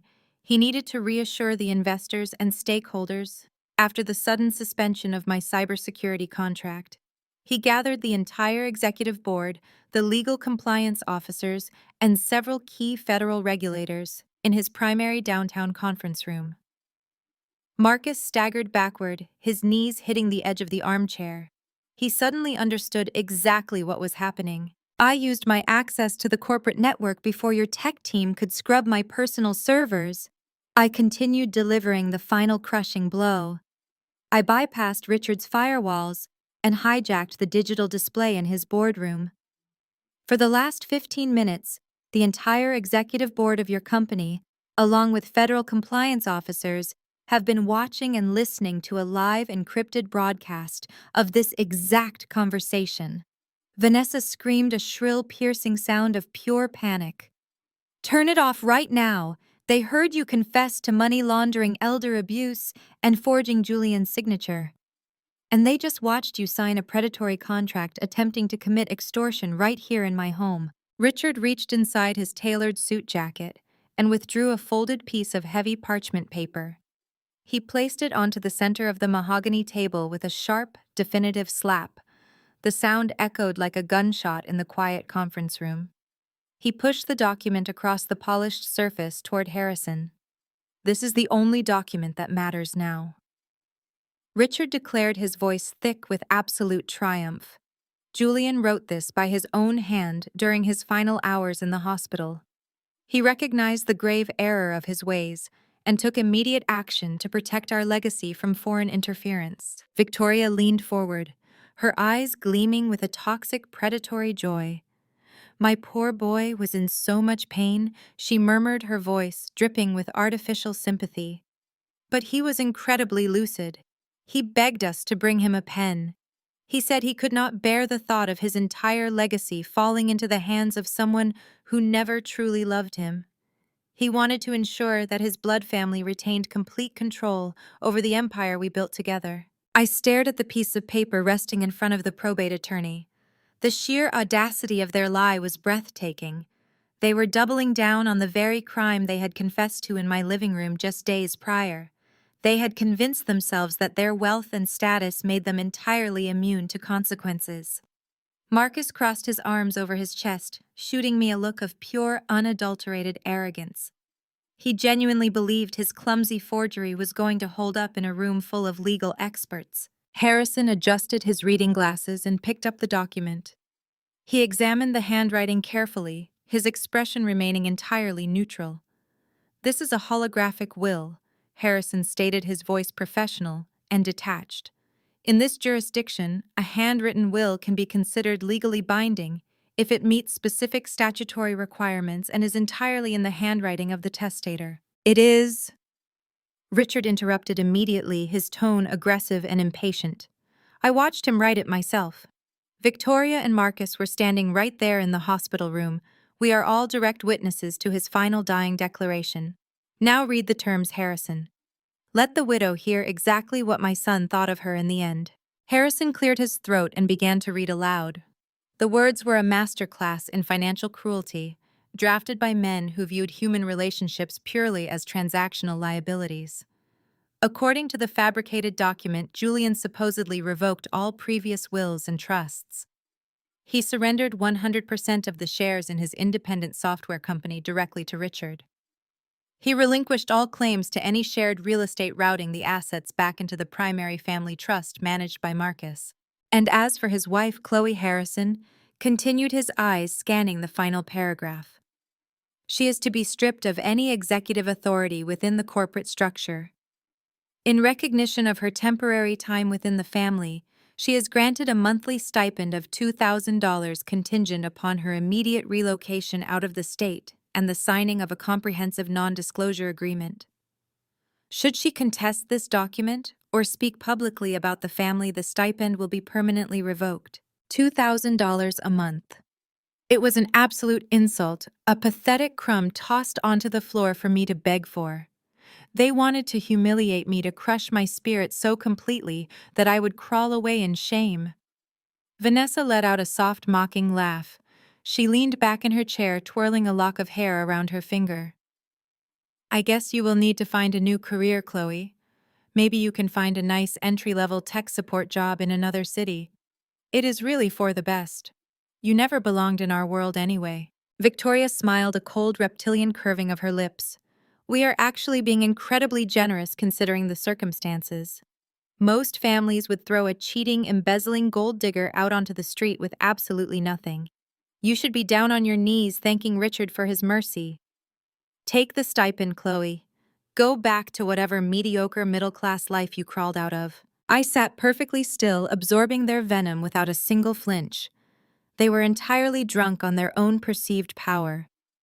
They had constructed an alternate reality where they were the untouchable monarchs of the city, and I was just a peasant they could casually destroy. They looked at the piece of paper in the hands of Harrison like it was a holy relic, completely oblivious to the fact that it was actually their one-way ticket to federal prison. Harrison lowered the document and placed it flat on the table. He folded his hands together.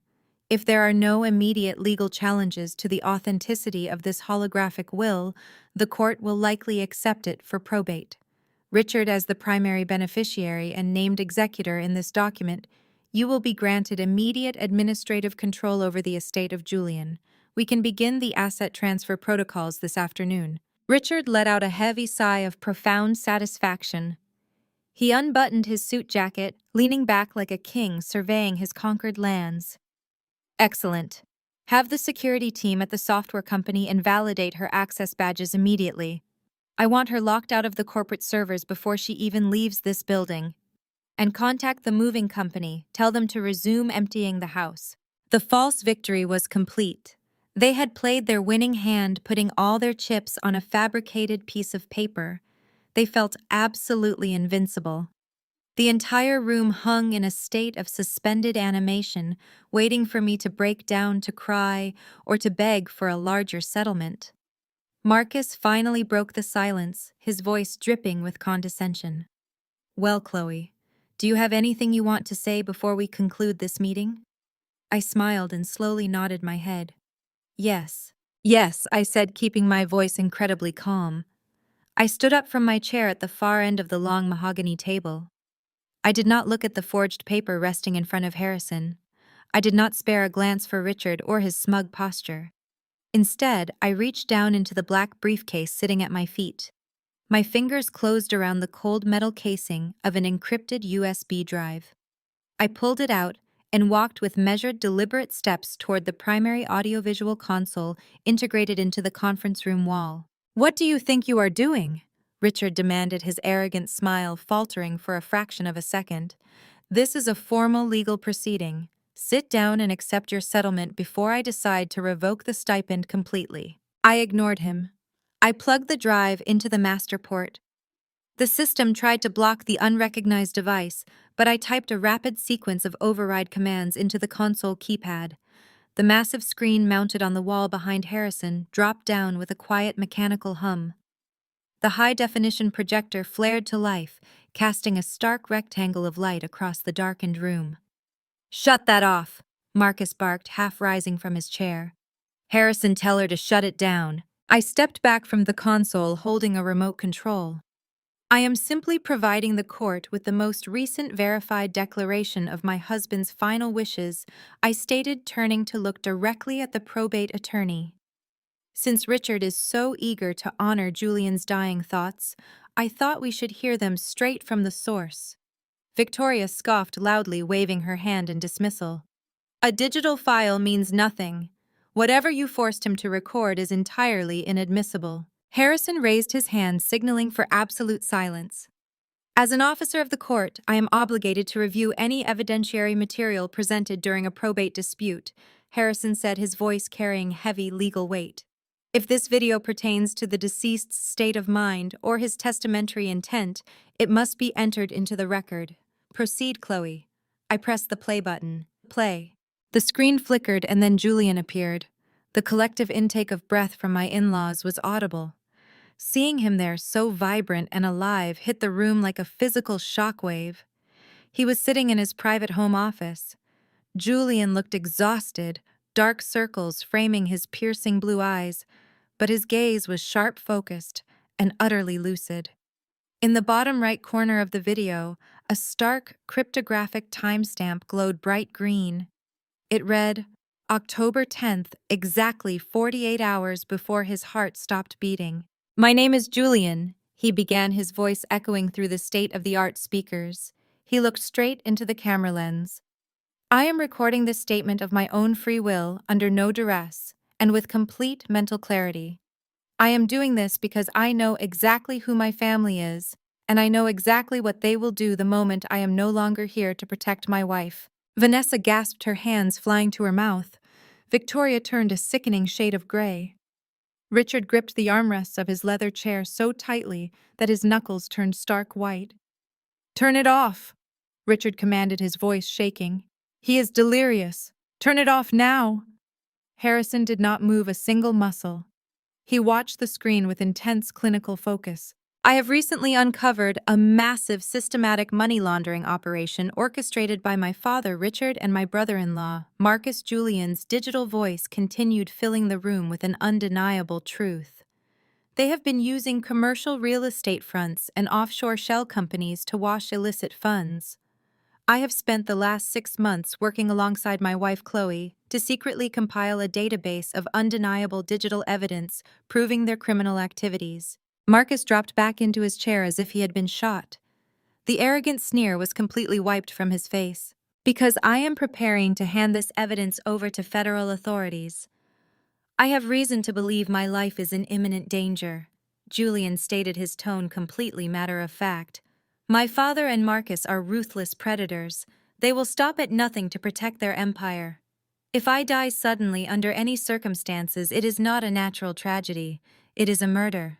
And I know they will instantly attempt to seize my assets, freeze my accounts, and destroy Chloe to cover their tracks. The silence in the conference room was absolute, broken only by the sound of Marcus's ragged, shallow breathing. The lawyers sitting at the periphery of the room exchanged horrified, wide-eyed glances. Therefore, Julian continued, leaning closer to the camera.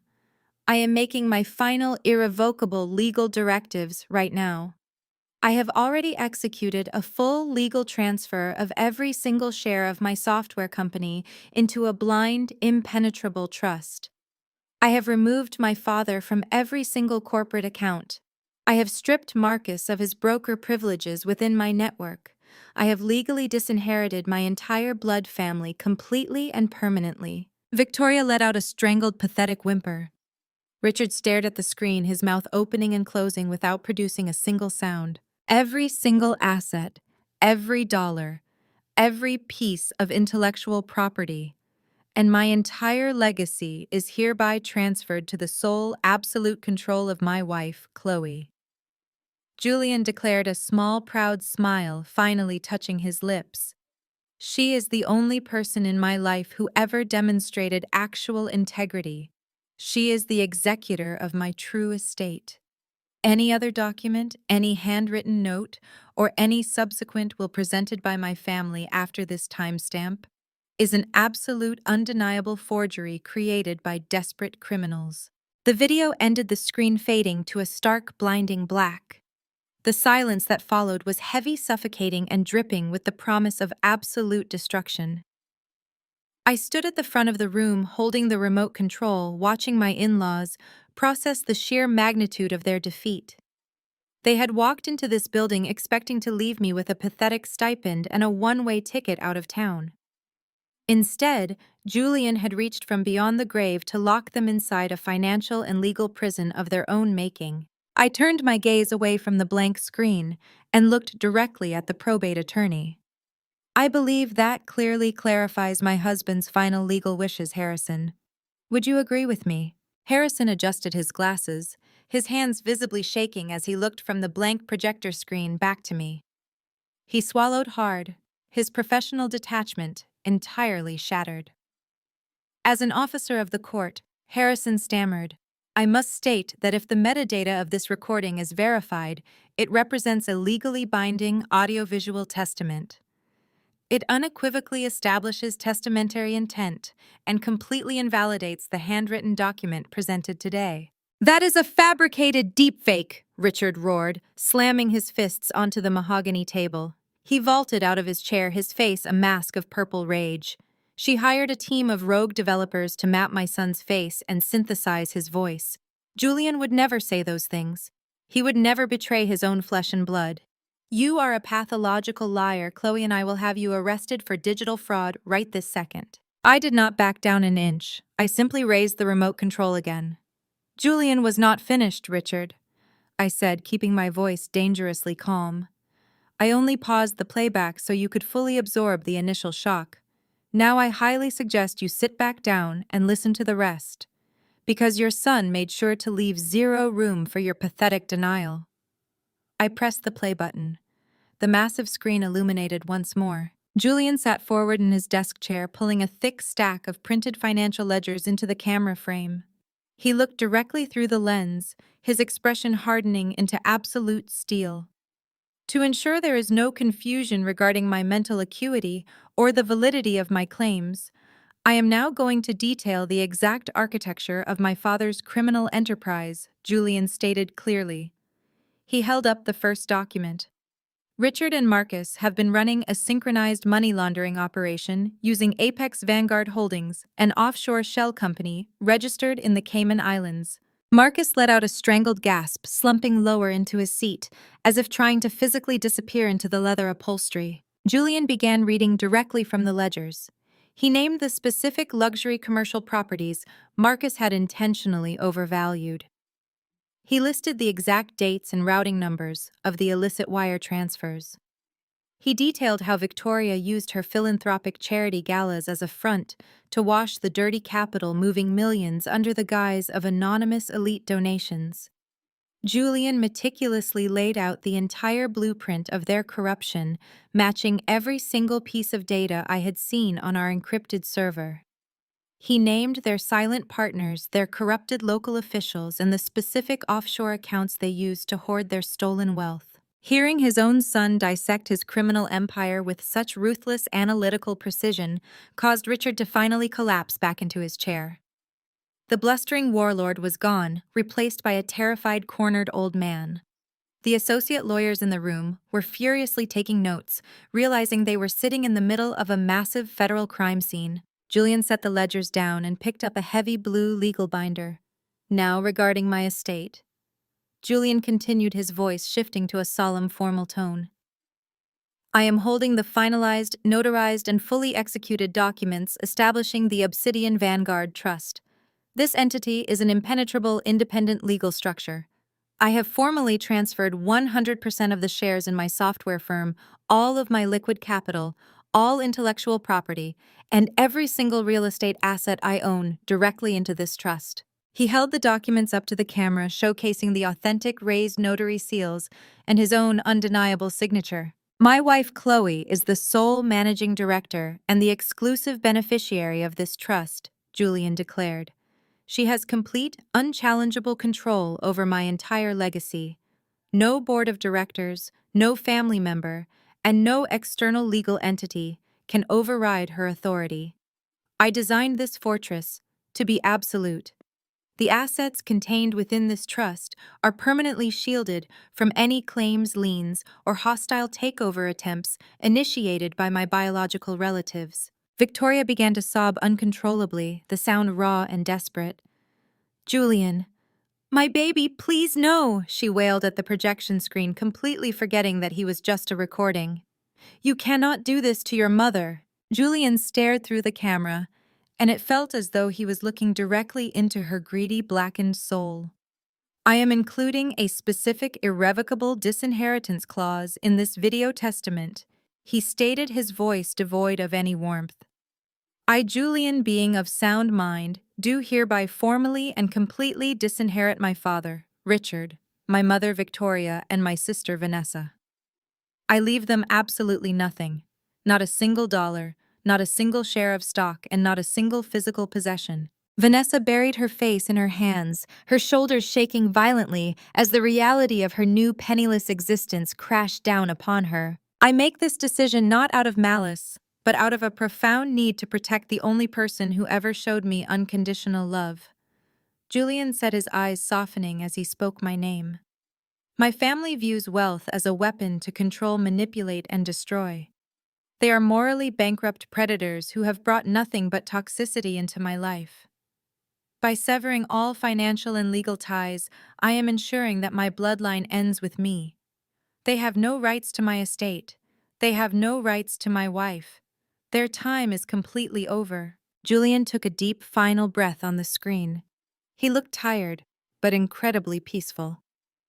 Chloe, if you are playing this, it means I am gone, and it means you are currently standing in a room full of monsters.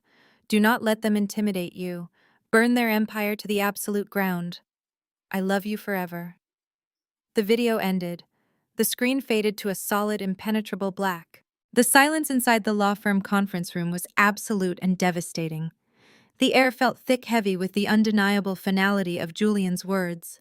The sheer power of his absolute transfer had stripped my in-laws of every single weapon in their arsenal. They could not contest a trust that was fully executed and backed by a comprehensive audiovisual testament. They could not claim the house, they could not claim my business, and they certainly could not claim ignorance. Harrison closed the heavy leather folio containing Richard's pathetic forged will.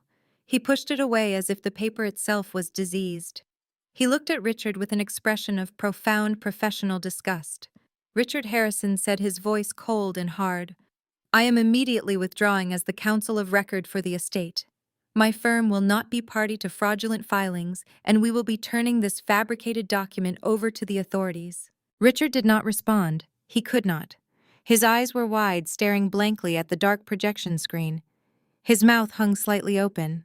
The untouchable real estate tycoon had just been utterly obliterated by the son he thought he could effortlessly manipulate. I stood tall at the end of the table, feeling a surge of immense, unshakable strength. Julian had given me the ultimate shield, but he had also handed me the sword. The forged will was dead. The inheritance was locked away. But I knew the most satisfying part of this boardroom bloodbath was still seconds away from walking through those heavy double doors. I packed the remote control into my briefcase and snapped the latches shut. The click echoed sharply, signaling the definitive end of their reign. I packed the remote control into my briefcase and snapped the latches shut. The click echoed sharply, signaling the definitive end of their reign. I was not quite finished, however. I placed my hands flat against the table and looked directly at Richard. Your son just dismantled your empire from the grave, Richard, but I am the one who is going to bury it. I reached back into my briefcase and withdrew a thin, glossy folder. I slid it firmly across the polished wood until it stopped right in front of Harrison. You see, when Marcus confidently presented that handwritten will, earlier he made a catastrophic technological error. He assumed that paper leaves no digital footprint. Marcus swallowed hard, his eyes darting toward the folder. What you are looking at, Harrison, is a comprehensive digital forensics report, I explained, my voice cutting through the thick silence. When Marcus printed that forged document, the high-end commercial printer in his real estate office embedded microscopic yellow tracking dots across the entire page. It is a standard security feature used by manufacturers to trace counterfeit currency and fraudulent documents. I ran a high-resolution scan of your fabricated will while you were busy gloating in my living room 3 days ago. Harrison opened the folder, his eyes widening as he examined the data. The metadata is absolutely irrefutable, I stated, projecting my voice so every single associate in the room could hear the nail going into the coffin. The report clearly shows the exact serial number of the printer located in Marcus's private corner office. It shows the IP address of the machine that sent the print command. But the most damning piece of evidence is the timestamp. That so-called dying declaration was sent to the printer at exactly 9:15 in the morning on the day of Julian's funeral. You forged his final wishes while the dirt was waiting to be shoveled onto his casket. Marcus leapt out of his chair, nearly knocking it over backward. That is a lie, he shouted, his voice cracking with sheer panic. She is a hacker. She fabricated those printer logs. She breached my office network and planted the data to frame me. Richard, tell them she is framing me. Richard did not defend him. Richard was too busy staring at the folder in Harrison's hands, realizing the absolute finality of their situation. He was mentally calculating how many years a federal forgery charge carried. You framed yourself, Marcus, I replied smoothly. The network access logs show that the print job was authorized using your personal biometric login. You used your own fingerprint to print a forged document designed to steal $40 million. Even a first-year law student knows you cannot hack a physical fingerprint scanner from across the city. You left a digital confession stamped right onto the paper. Victoria let out a sharp, breathless gasp. She looked at her husband, pleading silently for him to fix it, to use his wealth and influence to make the nightmare disappear. Do something, Richard? She hissed, her voice trembling. Call the mayor. Call the police chief. We are not going to sit here and let this ungrateful woman insult us. Richard finally snapped out of his paralyzed state. His survival instincts kicked in, driven by pure, unfiltered narcissism. He slammed his hands onto the table, leaning forward with a desperate, menacing glare. You think you are so clever, Chloe. You think a few tech tricks and a forged digital log will bring me down. I own half the judges in this city. I will have this entire meeting stricken from the record. I will have you arrested for corporate espionage before you even make it to the lobby. He reached into his tailored jacket to retrieve his phone, aggressively jabbing at the screen to summon his powerful political connections. He opened his mouth to spin his next elaborate lie, but the words never had a chance to escape his throat. The heavy mahogany double doors at the back of the conference room did not just open. They were violently thrown apart, slamming against the expensive wood-paneled walls with a thunderous crash. A tactical team of men and women wearing dark tactical gear and federal windbreakers flooded into the room. The letters FBI were emblazoned in stark yellow across their backs. They moved with terrifying coordinated precision, instantly securing the perimeter and blocking the only exit. Richard Vance, a lead agent, barked, his voice carrying the absolute uncompromising weight of federal authority. "Step away from the table and put the phone down immediately." Richard froze, his phone hovering in the air. His face, drained of whatever color had returned, morphing into a mask of pure, unadulterated shock. "Do you know who I am?" Richard demanded, his voice pitching high with indignation. "I demand to speak to the special agent in charge. This is a private legal proceeding." The lead agent did not slow his stride. He marched directly toward the head of the table, producing a folded document from his jacket. "We know exactly who you are, Richard. We have a federal warrant for your arrest, along with an arrest warrant for Marcus. You are both being taken into federal custody on multiple counts of wire fraud, aggravated identity theft, criminal conspiracy, and interstate money laundering." Marcus let out a pathetic, high-pitched whine. His legs completely gave out beneath him, and he sank to his knees right there on the expensive corporate carpet. "I did not do it," Marcus sobbed, throwing his hands up in the air. "It was Richard. He made me do it. He told me the real estate fronts were perfectly secure. I was just following his orders. Please, you have to believe me." "Shut up, you pathetic coward!" Richard screamed, completely losing his mind as an agent grabbed his wrists and forced them behind his back. The sharp metallic click of handcuffs echoed through the silent conference room. It was the most beautiful sound I had ever heard. Victoria collapsed into her chair, clutching her chest as she hyperventilated. Vanessa screamed her husband's name, rushing forward, but a federal agent firmly blocked her path, instructing her to step back or face obstruction charges.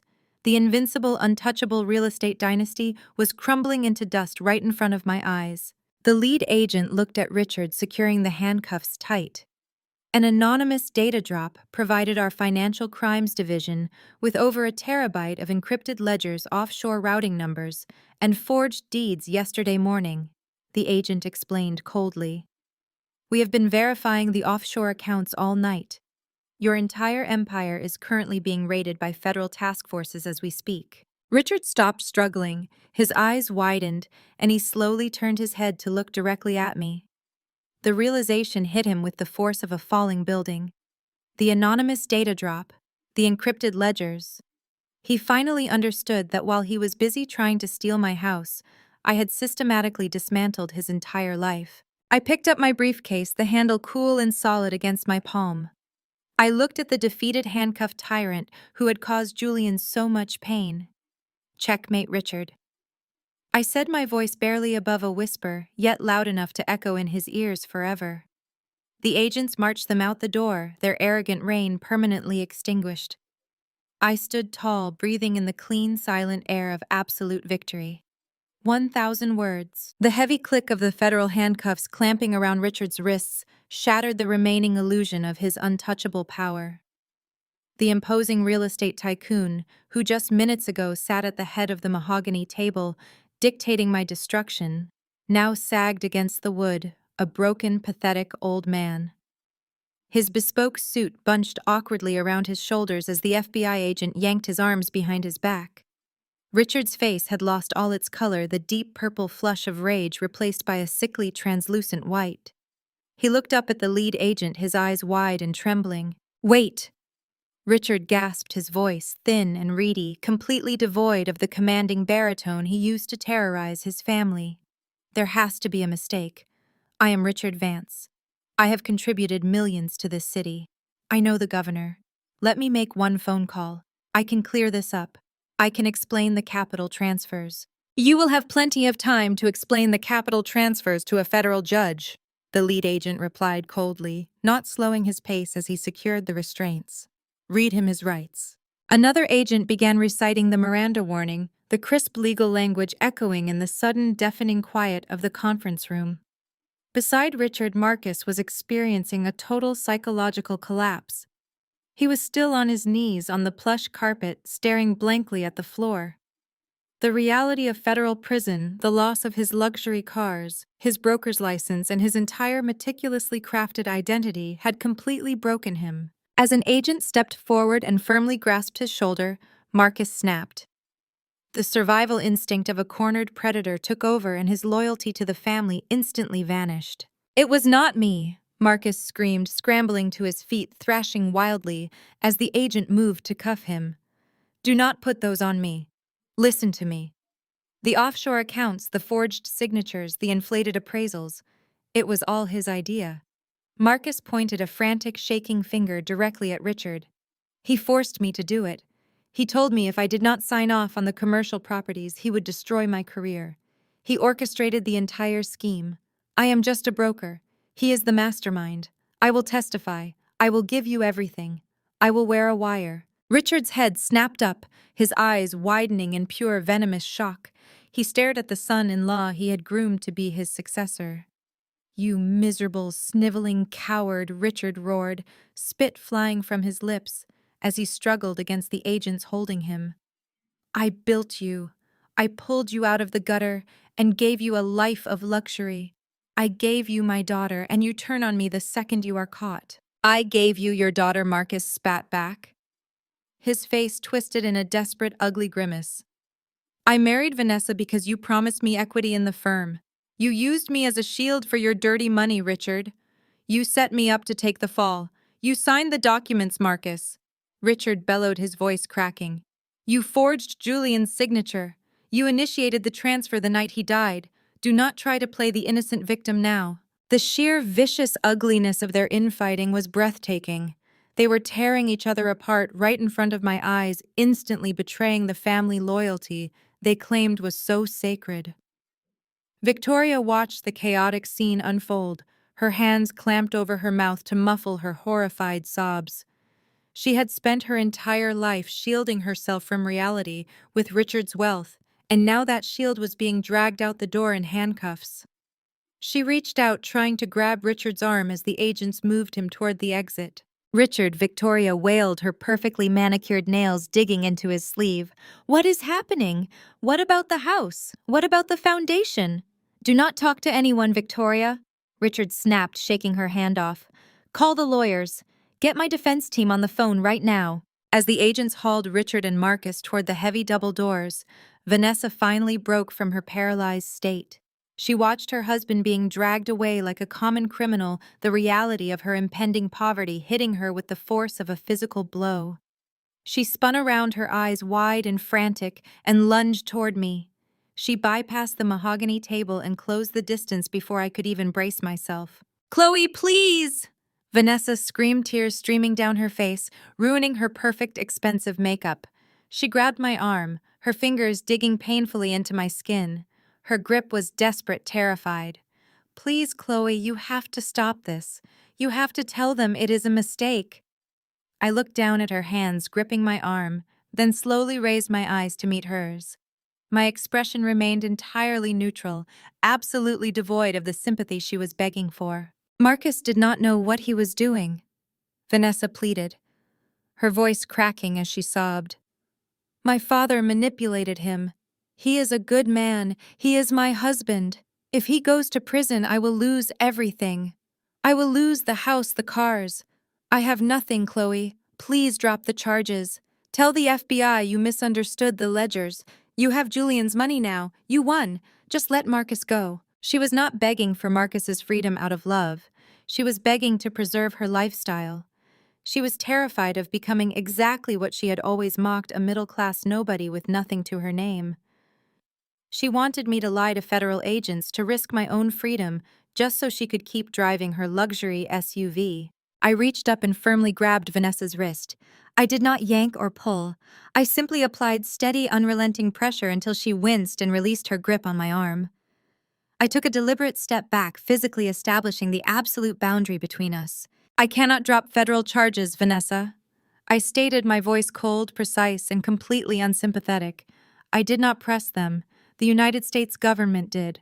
Because your husband and your father committed massive corporate fraud, forgery, and extortion. I simply provided the evidence. But we are family. Vanessa cried, reaching for me again, though she stopped short of actually touching me. Julian would not want this. He would not want his own sister destroyed. Julian recorded a video explicitly stating that he knew exactly what your husband and father were doing. I reminded her, the truth hanging heavy and sharp in the air. He spent his last months alive compiling the evidence to ensure you all faced the consequences. He wanted this, Vanessa. He wanted you stopped. You are a monster, Vanessa sobbed, her desperation quickly curdling back into the familiar toxic hatred she had always harbored for me. You came into our family and destroyed it. I did not destroy your family, Vanessa, I said, looking past her to where Victoria sat weeping uncontrollably at the table. Your family destroyed itself. I just brought a flashlight into the dark. I turned away from her, picking up my briefcase from the polished mahogany table. The conference room, once a symbol of their untouchable power, now felt like a tomb holding the ashes of their empire. I walked toward the heavy double doors, leaving Vanessa sobbing on the floor and Victoria staring blankly into the ruins of her life. I did not look back. I stepped out into the plush carpeted corridor of the 60th floor. The heavy oak doors swung shut behind me, muting the chaotic aftermath of the federal raid. I pressed the call button for the elevator, watching the indicator light up. My heart beat with a calm, triumphant, steady rhythm. I had executed Julian's final directive flawlessly. Before the elevator car could arrive, the conference room doors burst open again. Victoria stumbled out into the hallway. Her designer heels clicked erratically against the polished floorboards as she rushed toward me. Her perfect, intimidating posture had completely collapsed. She held her smartphone tightly in her hand, the screen glowing brightly, with an endless stream of urgent notifications. "Chloe, wait!" Victoria called out, her voice cracking with a frantic desperation. She closed the distance between us, shoving her phone into my line of sight. "What did you do to my accounts? Tell the bank to release my funds right now. I just tried to transfer cash to retain a defense attorney for Richard, and the system completely blocked me. Every single one of my platinum cards is returning a severe fraud alert. You need to call your digital contacts and fix this." I looked at the glowing screen. Red error messages stacked on top of each other, identical to the terrifying ones I had received just days ago when Richard froze my survival funds. I slowly raised my eyes to meet hers, allowing a cold smile to touch my lips. "I did not do anything to your accounts, Victoria. The United States government did." Victoria shook her head violently, her hair falling in messy strands across her face. "No, that is absolutely impossible. My accounts are entirely separate from Richard's commercial holdings. I have my own private wealth management portfolio. The federal authorities have absolutely no jurisdiction over my personal finances." I let out a short, hollow laugh. "Your personal finances are entirely funded by the Apex Vanguard Shell Company, Victoria. Julian tracked every single dollar. He proved that your elite charity galas and private shopping accounts were the primary mechanisms Marcus and Richard used to wash the illicit real estate capital. The feds do not just freeze the corporate accounts in a money laundering investigation. They seize the assets of every single beneficiary who actively profited from the crimes. You are an accessory to federal fraud." As if validating my exact words, Victoria's phone began to ring loudly in her trembling hand. The caller identification displayed the name of her head estate manager. She frantically swiped the screen to answer, putting the phone on speaker in her absolute panic. "Mrs. Vance," the estate manager said, his voice laced with pure terror. "You need to come back to the primary residence immediately. There are dozens of federal vehicles parked on the front lawn. Agents are actively seizing the property. They are placing heavy padlocks on the main gates and tagging all the luxury vehicles in the garage. They told the staff we have exactly 30 minutes to vacate the premises because the estate is now officially under federal jurisdiction. They are taking everything." Victoria let out a horrifying guttural shriek. She dropped the phone. It clattered against the hardwood floor, the estate manager's voice still frantically calling her name. She fell back against the marble wall, her hands clutching her chest as she violently hyperventilated. The reality of her total destruction crashed over her in a suffocating wave. She was losing the massive suburban estate she loved far more than her own children. She was losing her prestigious country club memberships, her fleet of imported cars, and her entire identity as a wealthy socialite. She was suddenly reduced to a terrified woman with nothing but the clothes on her back and a husband heading to a federal penitentiary. The executive elevator arrived with a soft, melodic chime. The sleek, polished stainless steel doors slid open, revealing an empty car. I picked up my black briefcase and took a calm step forward. Victoria lunged toward me, physically blocking the elevator entrance. She grabbed my arm with both hands, her manicured nails digging painfully into my coat. The vicious mother-in-law who had ripped a pearl necklace from my throat was entirely gone. In her place was a terrified, destitute woman begging for her survival. "Chloe, please." Victoria sobbed heavy tears, carving dark mascara tracks through her expensive makeup. "You cannot just leave me here like this. I have absolutely nowhere to go. My superficial friends will not even answer my calls once this hits the evening news. The government is taking my home. They are taking my entire life. I will be homeless by tonight." I stared down at her hands tightly gripping my sleeve. I remained completely rigid, offering no comfort, no warmth, and absolutely no forgiveness. "You have the Obsidian Vanguard Trust," Victoria pleaded, her voice dropping to a desperate whisper. "Julian left you everything. The software company is worth billions. You have unlimited clean capital. Please, Chloe, write me a check. Just give me enough cash to secure a private apartment and hire a decent lawyer. You owe it to Julian to take care of his mother.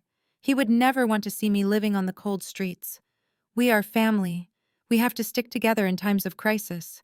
The sheer audacity of her invoking Julian's name and the concept of family made my blood run cold. She wanted mercy from the woman she had actively tried to frame for embezzlement and infidelity just 24 hours ago. I reached up and firmly detached her hands from my coat, pushing her away with a slow, deliberate force. I stepped into the elevator, turning around to face her as she stood weeping pitifully in the sterile corporate corridor. "You do not get to use his name to save yourself," I stated, my voice echoing with absolute icy finality. "You never treated him like a son. You treated him like a convenient asset to fund your vanity. And you certainly never treated me like a daughter. But we are family," Chloe, Victoria wailed, reaching her shaking hand out toward the elevator doors. "You cannot turn your back on your own family."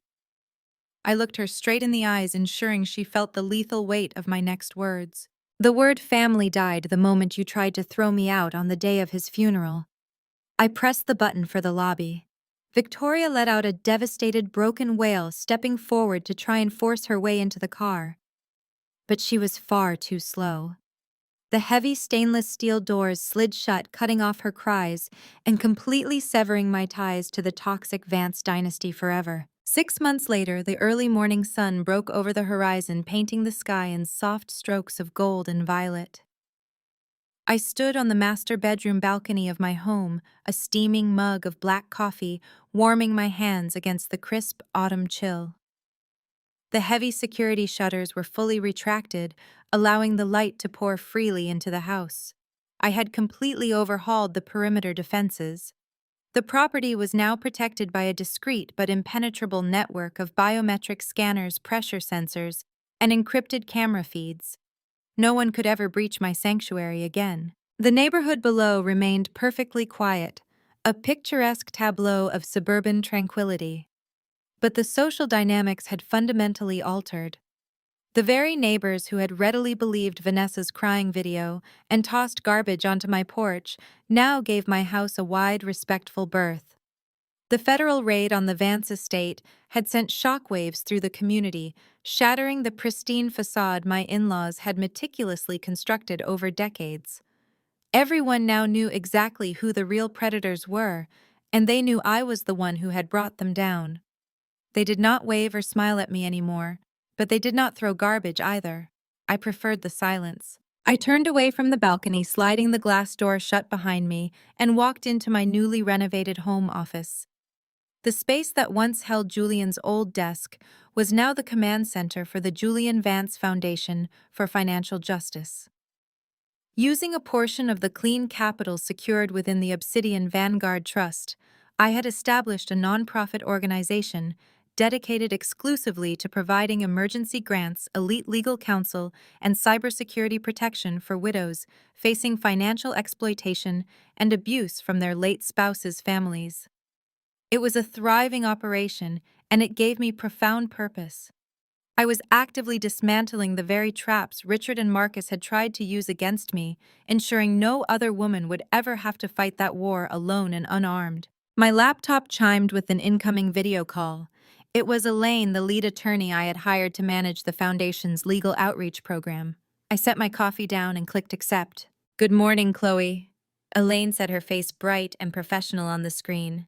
"I wanted to give you the daily briefing. We secured the injunction for the Peterson case in Chicago yesterday afternoon. Her brother-in-law has been completely locked out of the trust accounts, and the federal marshals are reviewing his wire transfers now." The look on his face in court was apparently priceless. I smiled, a genuine feeling of satisfaction settling in my chest. "Excellent work, Elaine. Ensure her emergency living expenses are fully funded through the Foundation until the probate court finalizes the asset return. We do not want them trying to starve her out while the legal system grinds its gears." "Consider it done," Elaine replied, typing a quick note. She paused, her expression shifting slightly. "On a related note, I am not sure if you caught the early morning broadcast, but the sentencing hearing for Richard and Marcus Vance concluded late last night." I leaned back in my ergonomic chair, my pulse remaining perfectly steady. "I have not checked the news yet. Tell me." "The federal judge showed absolutely no leniency," Elaine reported, reading from a document on her desk. The sheer volume of evidence regarding the offshore laundering combined with the attempted extortion and forgery of Julian's signature made a plea deal completely impossible. They were both handed consecutive 10-year sentences in a maximum security federal penitentiary. The judge explicitly cited their predatory behavior toward a grieving widow as a significant aggravating factor in the sentencing guidelines. 10 years. I processed the number, feeling the absolute weight of their downfall. They would be stripped of their tailored suits, their luxury cars, and their unearned power, forced to spend a decade living by the rigid, unyielding rules of a federal prison. Their empire was completely erased. "What about Victoria and Vanessa?" I asked quietly. Elaine sighed, adjusting her glasses. "The asset forfeiture was total. Every single dollar linked to the Apex Vanguard shell company was seized by the Treasury Department. That included the primary estate, the vacation homes, the jewelry collections, and all the private bank accounts." According to the court filings, Victoria is currently living in a small rented apartment on the outskirts of the city, supported entirely by a minimal Social Security payout. Vanessa filed for divorce from Marcus 3 months ago, claiming she had no knowledge of his criminal activities. She is working as a receptionist at a mid-level dental clinic to make ends meet. I absorbed the information, feeling no pity, no guilt, and certainly no desire to ever reach out. They were living the exact reality they had callously tried to force upon me. The universe had simply balanced the scales, and I had been the necessary instrument of that profound correction. "Thank you for the update, Elaine," I said, my voice clear and resolute. "Let us focus on the Peterson case today. We have more work to do." I ended the call and closed the laptop. I picked up my coffee mug and walked back out to the living room. The space was bright, airy, and entirely mine. The heavy, dark furniture Victoria had previously selected was gone, replaced by modern, clean lines that Julian and I had always preferred. His vintage vinyl collection sat neatly organized on a custom shelf right next to a framed photograph of us taken on our honeymoon in Kyoto. He was smiling, his brilliant, crooked smile looking entirely at peace. I picked up the television remote and turned on the local news channel just to see it for myself. The anchor was delivering the morning headlines. The screen flashed a stark graphic of Richard and Marcus, looking haggard gray and completely defeated as federal marshals escorted them out of the courthouse.